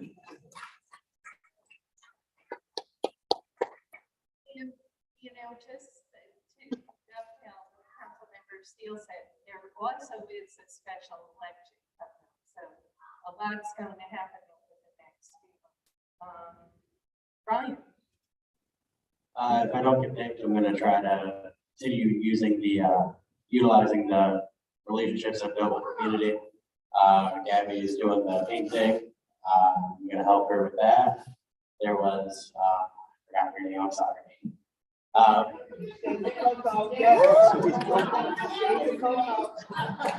We spoke about, definitely we'll go over that though. Definitely gonna continue trying to build myself up in the community as a pillar. I talked about pillars continuously. Even though I may or may not be on city council, I'd still like to be a pillar of the community. I don't need a title for that. Really awesome, Brian. Thank you. Great answers so far. Steve. Yeah, as for me, you know, it's a tough question for me because, you know, Obviously, the campaign didn't work in my favor, and I continue to do the work. Like he said, I don't need a title. I don't need to be mayor. I don't need the city council to be able to work in my community, right? If I'm not selected, we're gonna sit and meet with the person that's selected. I'm willing to work with that. I'm willing to work with the council, coming up with solutions. We can't continue to do politics and play politics and play the power trip while we got kids dying in our community and people leaving.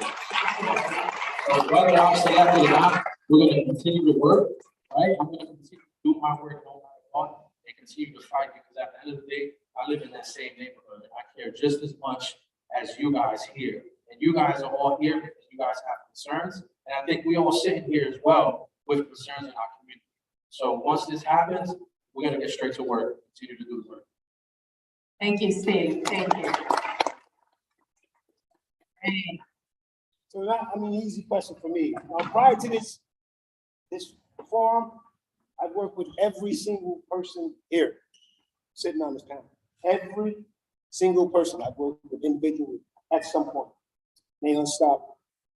Okay, I'll continue. As I told you, it's my purpose. I feel it's my purpose. I'll certainly be my passion to continue to provide for the people. Everyone here can tell you that he worked with me. At some point, I've provided, I've given pointers, I've done everything I can to give them what they need to propel them forward and doing what they need to do in North Central. They're sure of that. So now you. thank you, Craig. Ryan, what do you think of it? Yeah, so I have been pretty active. And I would just, honestly, I've got a lot of things that I want to do in the very near future. A lot of it's around art. I'm passionate about art and the power of it as a hobby or therapy or a profession, bringing more of that into our neighborhoods. Last year, I completed a mural with the help of the NIP program, and local artists and community members all pitched in. That was really rewarding. We had a cookout at the end of it. We debuted it, we met the artists, and we started to feedback about what else they wanted to see in the future in our neighborhood. And so now I've just been on a mission to actually execute what the community told me they wanted. So I've got 3 murals in the works that I'm very excited about, one of which is a nationally recognized street artist out of Rochester, and he runs a summer youth program. So I talked to him about doing a little weekend workshop for our youth here, giving them a space and platform. And then we're also at the fish markets right in my neighborhood. I'm not sure if you know what it does, but I also have some plans on how to amplify their efforts, because they are using art with the youth, and furthering that is my next mission as well. So also be active regardless of this. Yeah. Awesome, Ryan. Very nice. Thank you, Ryan. Tashina. Well, I'll be honest, I didn't want to run. I had people coming to knock on my door. Tashika, what are you doing? You were supposed to run. Why didn't you run last term? I said, well, I moved. They said, well, girl, you ain't moved, we still see you. So just know you're still going to see me. I'm still going to continue to do my work. I'm still going to do my BIPOC work, because that's me, that's my life, that's my passion, that's what I'm going to do. I love my people, and whether I'm in a seat or not in a seat, I'm still going to serve my people regardless. So it doesn't make a difference to me. I'm still going to do work. Awesome.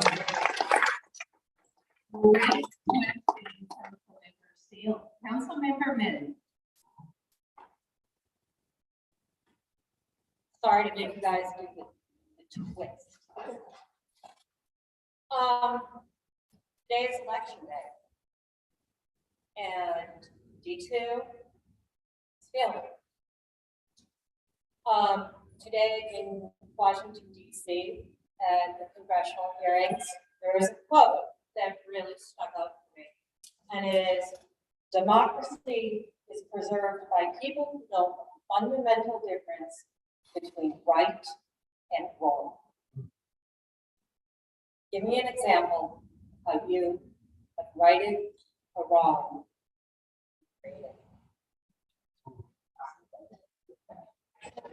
You're gonna get tougher and tougher. Ooh, yeah. Very good question. Gabrielle, wow, this is a tough one, but go for it, man. You got this, Gabrielle. All right, so I guess I will talk about my job. I had a situation where there was paperwork that had to be processed and it wasn't done in a timely manner. So the person didn't end up getting what they needed done within that time frame. So I had to work with my supervisor to make sure that, you know, we got the situation corrected. And, I mean, I of course had to apologize to the person because you want to make sure that people are getting the things that they need done. And I didn't do what I was supposed to do. Even though I had the stuff and I was working on it, I didn't get it done in the time frame because we are short staffed, but I can't use that as an excuse. It should have gotten done. So I had to figure out a way to make sure that this person's stuff was taken care of, which it was taken care of, backdated, and the person was able to get the things that they needed, excuse me, so that they were able to go to the doctors and do the things that they need to do. No, that does not happen often. It was the first time. I was still a new employee, but just making sure that, you know, you're doing things to provide for the people to get it done in a timely manner. Very good, Gabby. Thank you. Thank you, Jim. Ryan, what do you think here?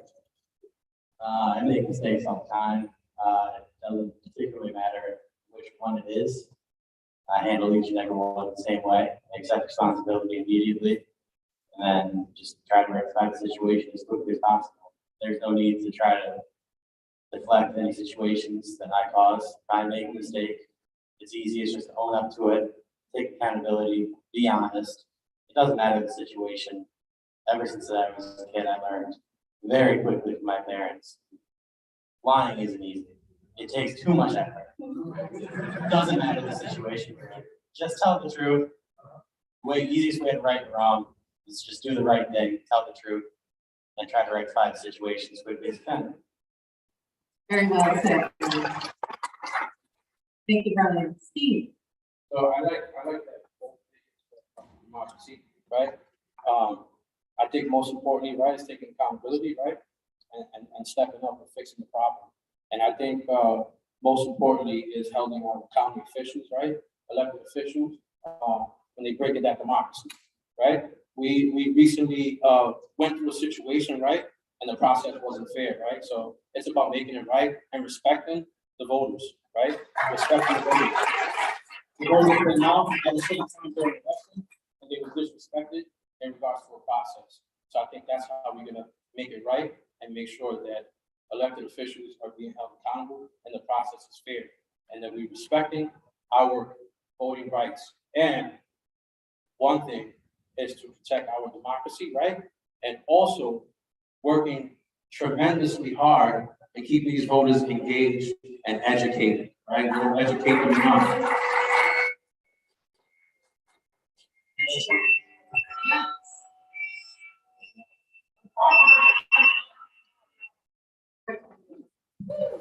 And that's a mic drop. You did unhide it.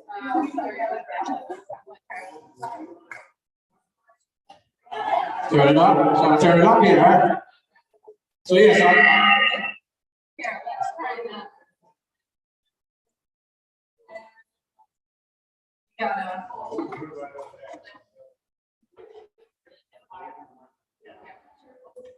I don't think the speakers like what I was saying.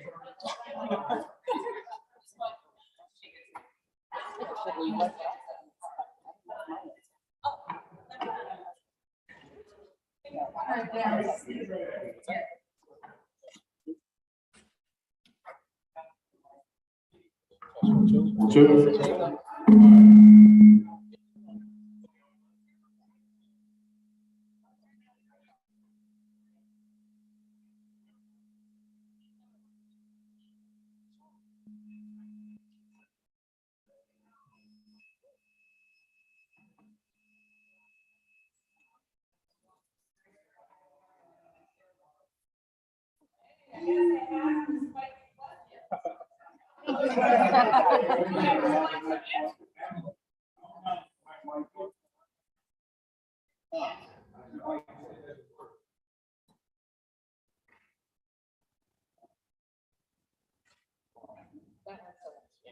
Well, I don't need a mic. I turned down. You guys get what I said, right? That's the between the difference, what we're gonna do right, and things that's going wrong in our community. And it's time that we fix that, right? And respect our voters, right? They work hard, they're taxpayers, and they deserve the utmost most respect. Thank you.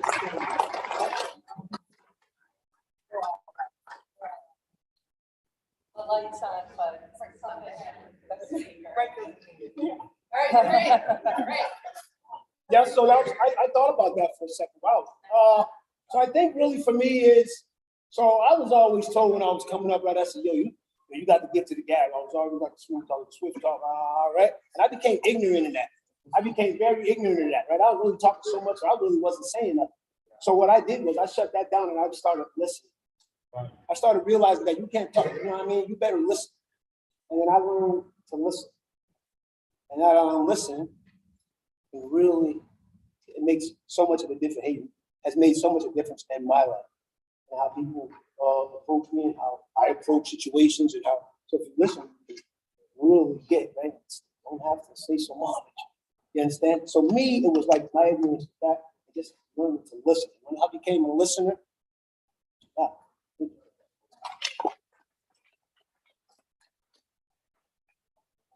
Talk about lying, please. Yeah, so, right or wrong, the question was about like personally. So I would say, well, I haven't mentioned this professionally, I do property management here in District 2.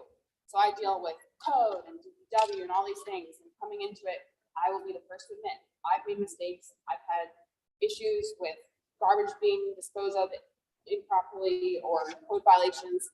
And it just takes a moment to realize that the rules need to apply across the board.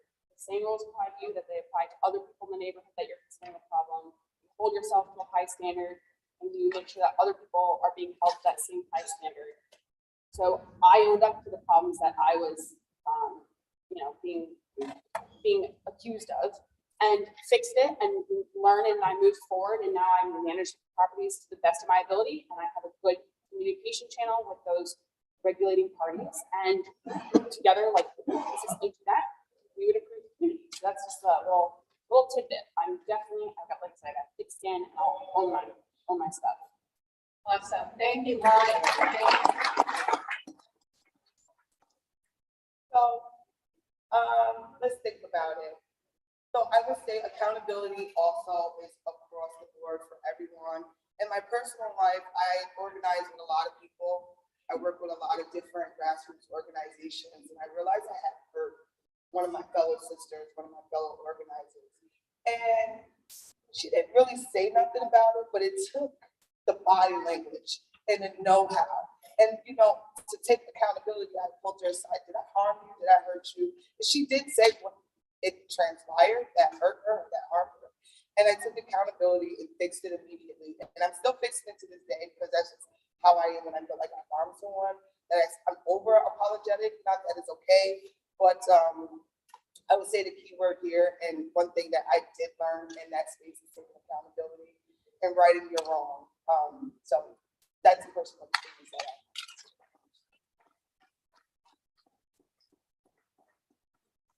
Can you hear me? Yep, good. Okay. I've been racking my brain trying to think professional, like how to, and it's really a personal thing. That question is really very intimate and personal. So what have I done that I needed to write? And my parents were divorced when I was 2. And so as a go-between, I took to lying was just the best way to handle most situations. And at one point in my adult life, I realized I got to stop lying. And so for my New Year's resolution, I never lied. That whole year, I completely was honest, and it became a good habit. And now it's hard for me to lie. And I do have to say that lying can really save your ass a lot. And so when I have told the truth, it has really come back to haunt me, and I've paid a very dear price for telling the truth. But I'm sticking to it because that's the way you have to go. You got to speak the truth.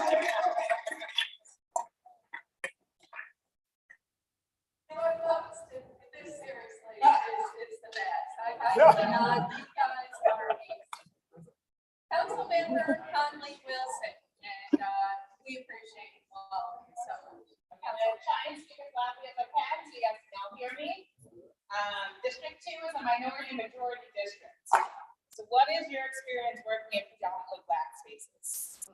Okay, we are going to start with Ryan. All right, you guys thought with the microphone's bad. Bear with me here. For the start of my life, I worked in kitchens. Most of the people I worked with were not white. I worked with a lot of people, mostly Black. Things I started to learn how to cook was mostly soul food. I started as yeah, I know, it's ridiculous. To be clear, I did not start cooking. I started as a dishwasher. Then I worked my way to prep cook. Then I worked my way into the kitchen. Through hard work, a lot of people took me under their wing. I took to the culture pretty quickly. I know I'm not really dressed the part right now, but when you see me day to day, it looks a little better.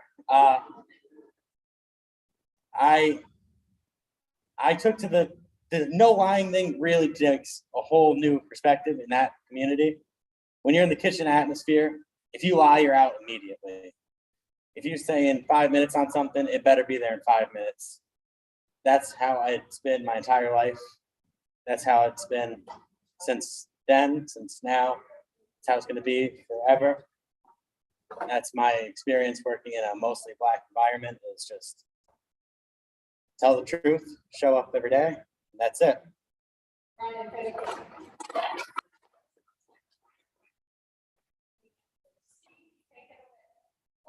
Actually, it's fabulous, right? We have a lot of people in our community, the Black and brown community, there's go-getters, right? That love their community. So it's been an honor, it's been a privilege to be able to bring the Black and brown community together and getting things done, right? But one thing that I've realized, right, the Black and brown community is underserved.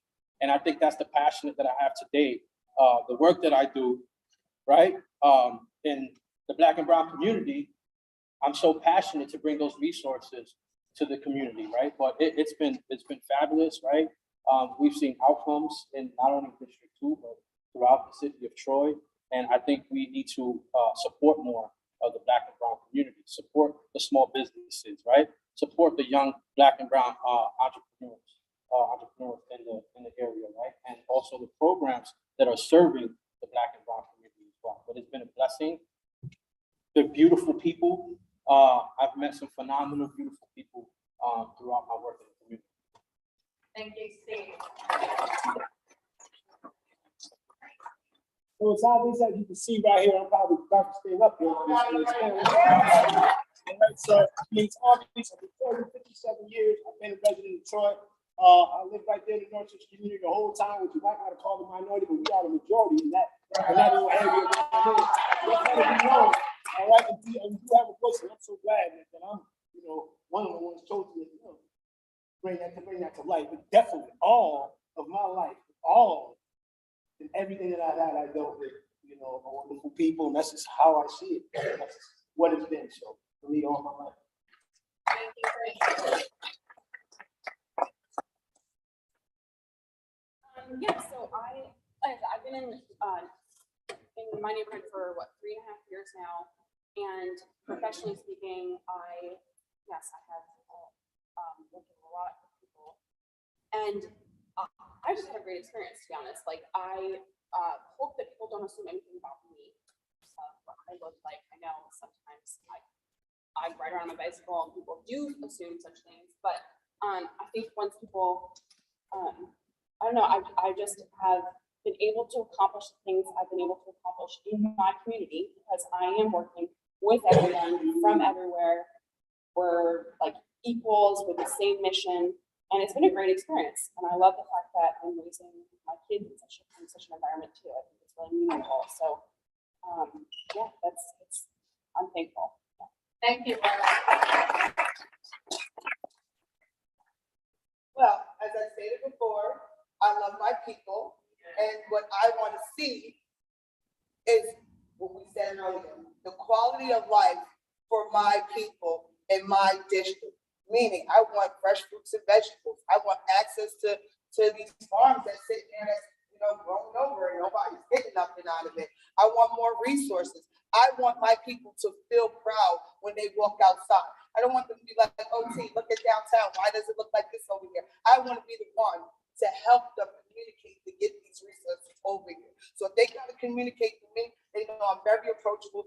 They come to my car. They come to my window.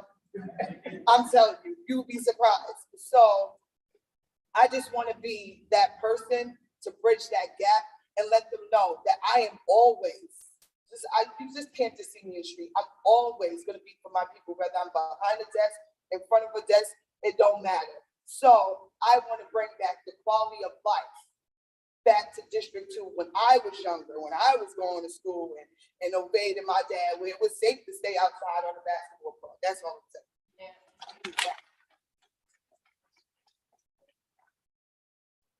So this is probably not doing myself a favor, but if I were on the city council, I would look towards putting a person of color in that position.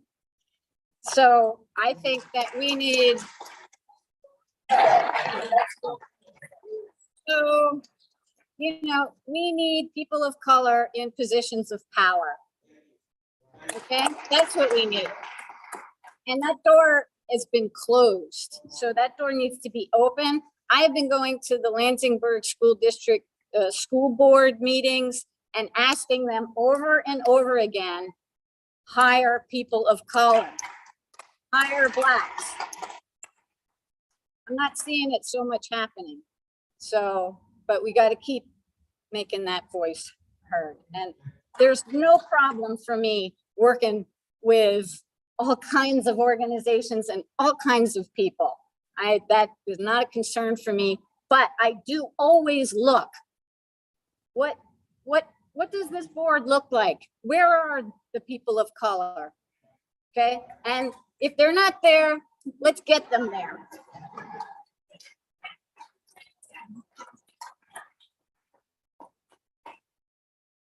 And last, So being African-American, I do know that nothing is handed to me. And being in District 2, one thing that I notice is how we work together as a community, especially in the African-American community. And it has been a beautiful thing to watch people come together and join and how welcoming we are. You know, I love that. And to be able to support people. I know I'm a person that whenever I'm out, I always try to support local Black businesses because I want to make sure that they know, you know, we're in this together. So, I don't know, I love my people. I love what the community is doing. And I want to see more support for the people of color. And regardless of who gets in here, I'm a very diverse person. You know, I mean, I do hope that it could possibly be a person of color, but I'm not against anybody here getting it. But I do feel like, you know, I love my people. I love what we're doing. And I hope that we get more support.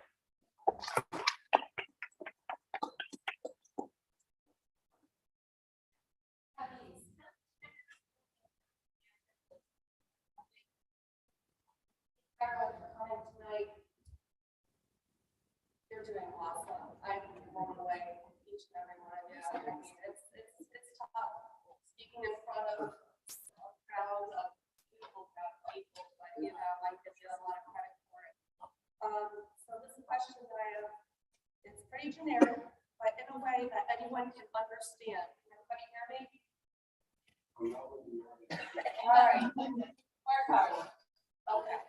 In a way that anyone could understand, can you describe a professional achievement that you're most proud of? Steve, you're up first.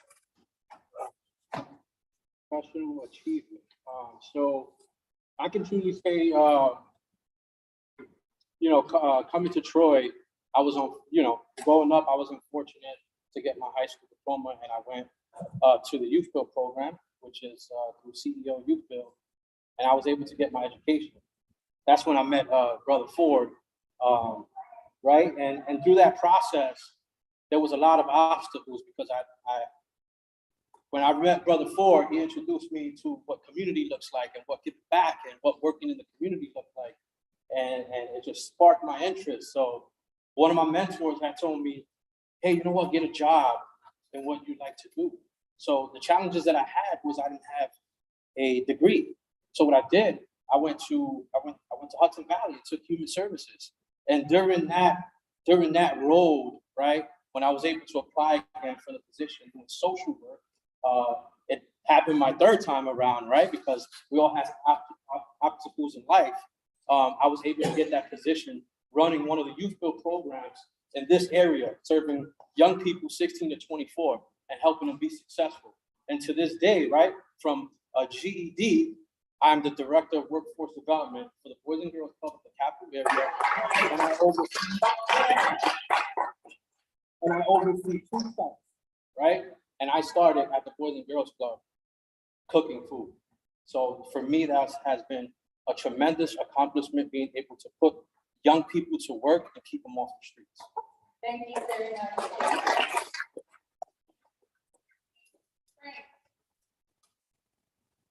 Russell Chief. Wow. One that sticks out right now. Okay, military. Okay, so 9 years, 8 months, 16 days in the military. And a big part of that was I am a medic. I'm a medical specialist. I went to the Academy of Health and Sciences in Fort Sam, Houston, Texas, and I graduated A-Med Regiment, which means I was the top 10 in that class. The reason why that I feel so proud of that is being a medic, I was able to provide a service for people. I was able to take care of human lives. I was able to keep people alive, and that meant a lot to me. That meant a lot to me. And so for me to be able to graduate from that, and then with A-Med Regiment and bring that home, present that to my mom, look what I can do, look what I, so for me, that was supreme. And then being able to transfer that over into what I do now, ministry, my purpose with people, the same thing. I'm providing, okay, so I'm not jumping out of the ambulances anymore, but I'm providing even more professional service and dealing with my people in my community. And that makes it so much greater because I'm dealing with my people. This is my community. And so my achievement is when we raised, so 7 years ago, we started that North Central Community and Solidarity Group. And with the help of my families that are here and my leaders and the people that I look up to, it's still going. North Central Community Solidarity Group are doing amazing things right now. And I'm so happy to be the one that have pioneered that along with that medical degree that I also have. Thank you.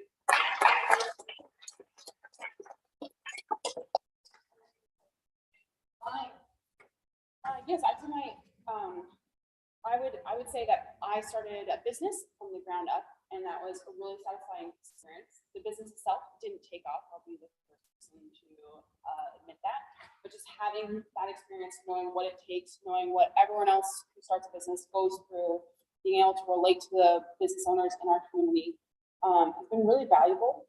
And it also just showed me what I'm capable of. So I have high hopes for the future, and being able to, if not my own, just guide other people in what they're doing.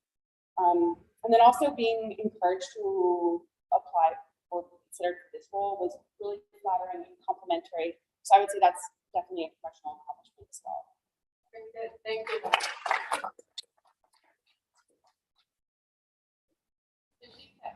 So I want to say my best accomplishment was being a mom. My most challenging thing about it was the fact when I was in college. I had, as I told you guys, I'm a mom of 6. Isaiah is the last one, thank God. It was rough. It was really rough raising 6 boys, especially newly divorced. But it was also rough with going to school, having to work, and then have to come home and put on another hat. I had like 6 hats. But I did graduate. It was rough. It was rough. So I graduated with 3.5 in Schenectady.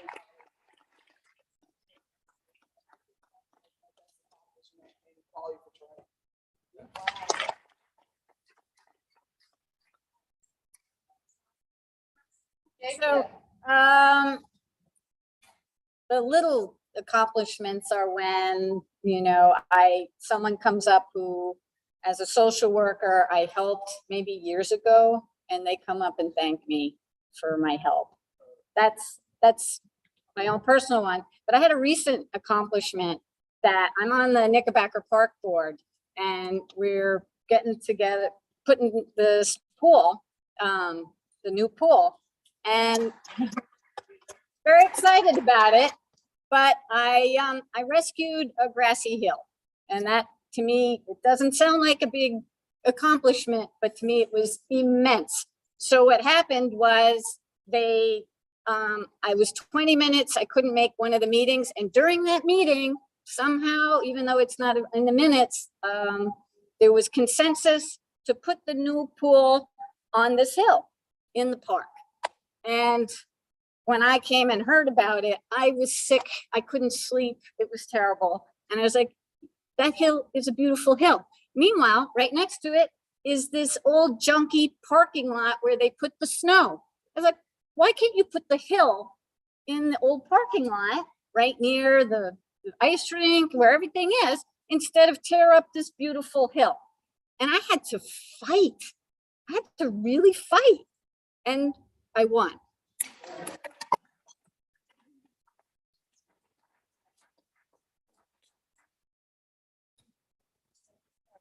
I was a military spouse, and for most of my life, I had to put a lot of things on hold so that he could be put first. So he went to school first, and I was staying home and I was manning the home front. I eventually was like, I'm not going back to school. It's been a long time, but I went back to school. I got my associate's degree, and now I'm getting my bachelor's, and I'm doing it for my son because I want to better myself.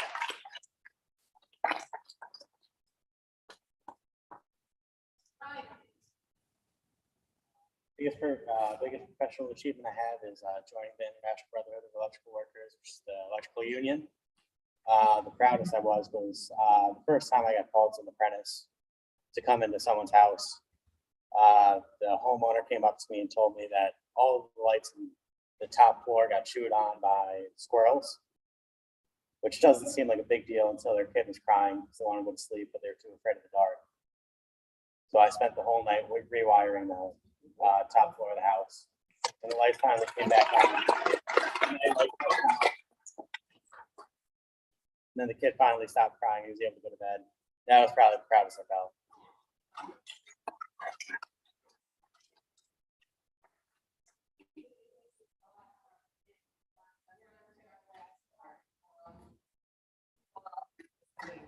Amazing. Now you're closing. Okay, Steve, you went last, so you'll have a minute to just let people know how you feel, whatever you want to say in your closing statement. Frank.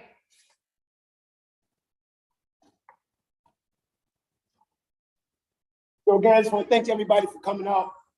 This is who it is. Remember, I told you hear this. So from everyone, the mayor, the chief of police, the pastors, property and business owners, Bureau of Streets, Sanitation, the Black Cocoa Coalition, TRIP, CEO, Unity House, Team Hero, Coalition of Black Leaders, FACE, SNUG, Capital Groups, Probation, Family Court, Reentry, North Central Community Solidarity Group, Family Benevolent Services. I work with them on a daily basis.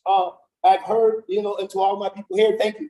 Thank you for being here, and I've worked with every one of you, and I will continue to do that regardless of whom or what. But I just want to say that I want this, and I believe I should have it. And you heard a lot of them say what they're going to do. You heard me say what I've been doing.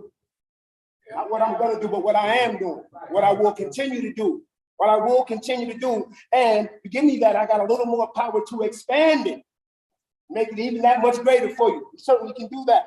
You heard him talk about the event center. Yeah, we're going to get that event center up. And that event center came with a remarkable man who's become my mentor in my life. And he's the one who really owns this property to make this thing happen. But it happens through, it initiated with North Central Community and Solidarity Group. Just so you know. All right. You also have, we're working on it. We have the bargain grocery coming to you.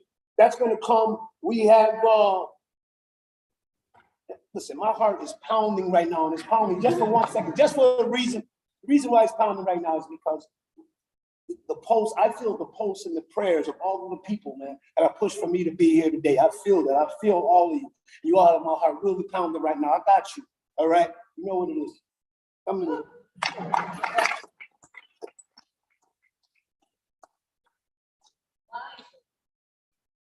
So I've actually lived in several different cities, and I've got to meet a couple years ago, would I be involved in local politics in Troy, New York? I would have said, heck no. But just somehow naturally moved here and felt so much passion and energy for the community, and just like I was actually able to help and able to improve it in the last 3.5 years that I've been here. So yeah, this is not what I expected. I'm thankful for the opportunity.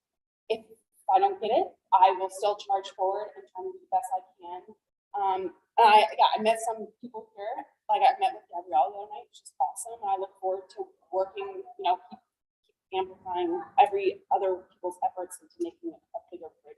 Good. So yeah, thank you, everybody. Thank you.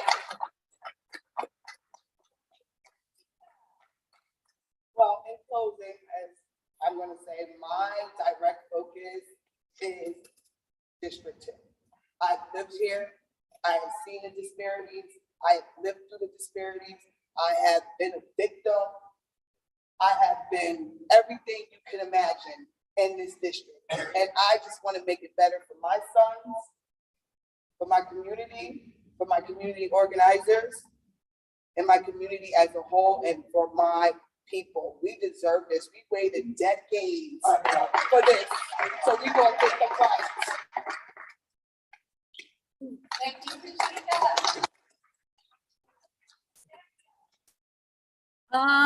Thank you, everybody. This is a long meeting. I wish I'd eaten dinner first. My daughter's probably starving. Yes, and I'm not a lover of meetings, but I know the city council, you're gonna be in a lot of I'm gonna be in a lot of meetings. Everybody in this room, city council members, these people here, and all of you here are passionate about Troy and District 2, but also about Troy as a whole. It's a beautiful place, and it's growing, and it's evolving, and it can be challenging and difficult and have problems and have solutions. And I just love it here. And I want to be a part of it becoming better and better. And so I'll just leave it at that.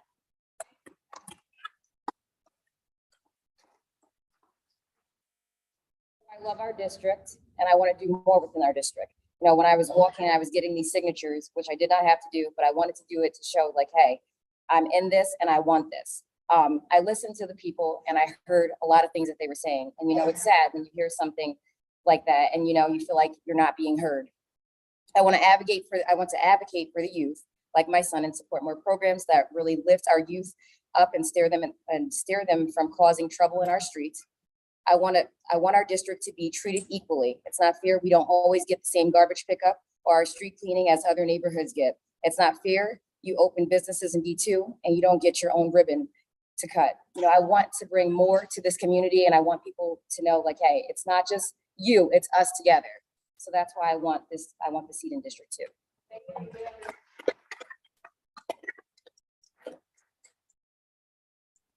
I want to thank everyone for coming out. I want to thank everyone else for coming up here. It's a really long time. I'd like to thank everyone for the opportunity for letting me speak, being a part of the community. Whether I make it or not, I'd like to thank you for giving me the opportunity to expand my role in the community. I'd love to be a pillar. I'd love to continue to be a pillar. I'd love to expand my size of the pillar. I want to be someone you guys can lean on, someone to become really someone to get the trades into the youth of the community at District 2. I think it's really a great opportunity for everyone in the area. It's something we can do as a community to build back our own community while also lining the pockets of everyone while making a trade.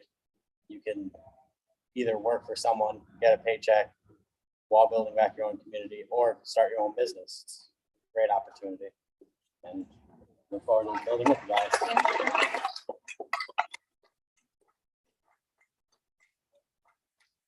I could truly say the reason why I'm passionate in the work that I do today is because Troy made me the person that I am today, right? The opportunities that I was able to take advantage of is what motivated me to do the work that I do, right? Troy made me the man that I am today. I'm going to continue to work, like I said before, with Title. A lot of people know me here. A lot of people came out during the elections because you guys believe in me, right? And I believe in my community. I want to continue to work no matter what. Whether I get this seat or not, please call me. Please reach out to me. I'll do anything to the best of my ability to make sure that whether or not I got the seat, your voice is heard. And I'll call whoever I have to call to make sure that things are getting done. Like I said, I have an extensive amount of background in the work that I've done, right? Behind closed doors as well, because I'm a person of, I don't need recognition from the community or anybody to do the work that I do. I do the work that I do in the community because I know at the end of the day that it's changing lives and it's things that we need in our community. So I'm going to continue to fight, and I ask that you guys continue to fight for your community and choose the best person that you think will represent you in District 2. Thank you.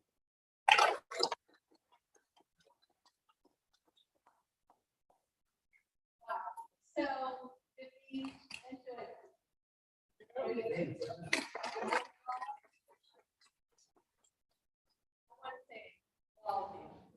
For joining us tonight. I want to thank all of you for joining us tonight. What's next? Well, the city council is meeting next Thursday, a regular meeting. We hope to have legislation on that agenda. Could be one resolution, could be two, could be three. One, Councilmember Gully, he had a suggestion. We want to hear from you, so feel free. If your question wasn't addressed this evening, city clerk at troy.gov. Also, we want to hear your thoughts of tonight of the various candidates. So feel free. Yes, next Thursday. Very, yes, Thursday.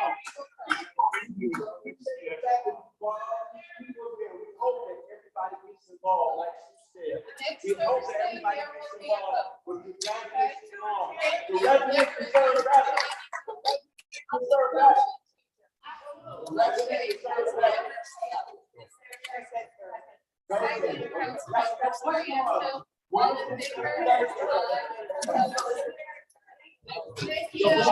Good job, everybody. Really good job.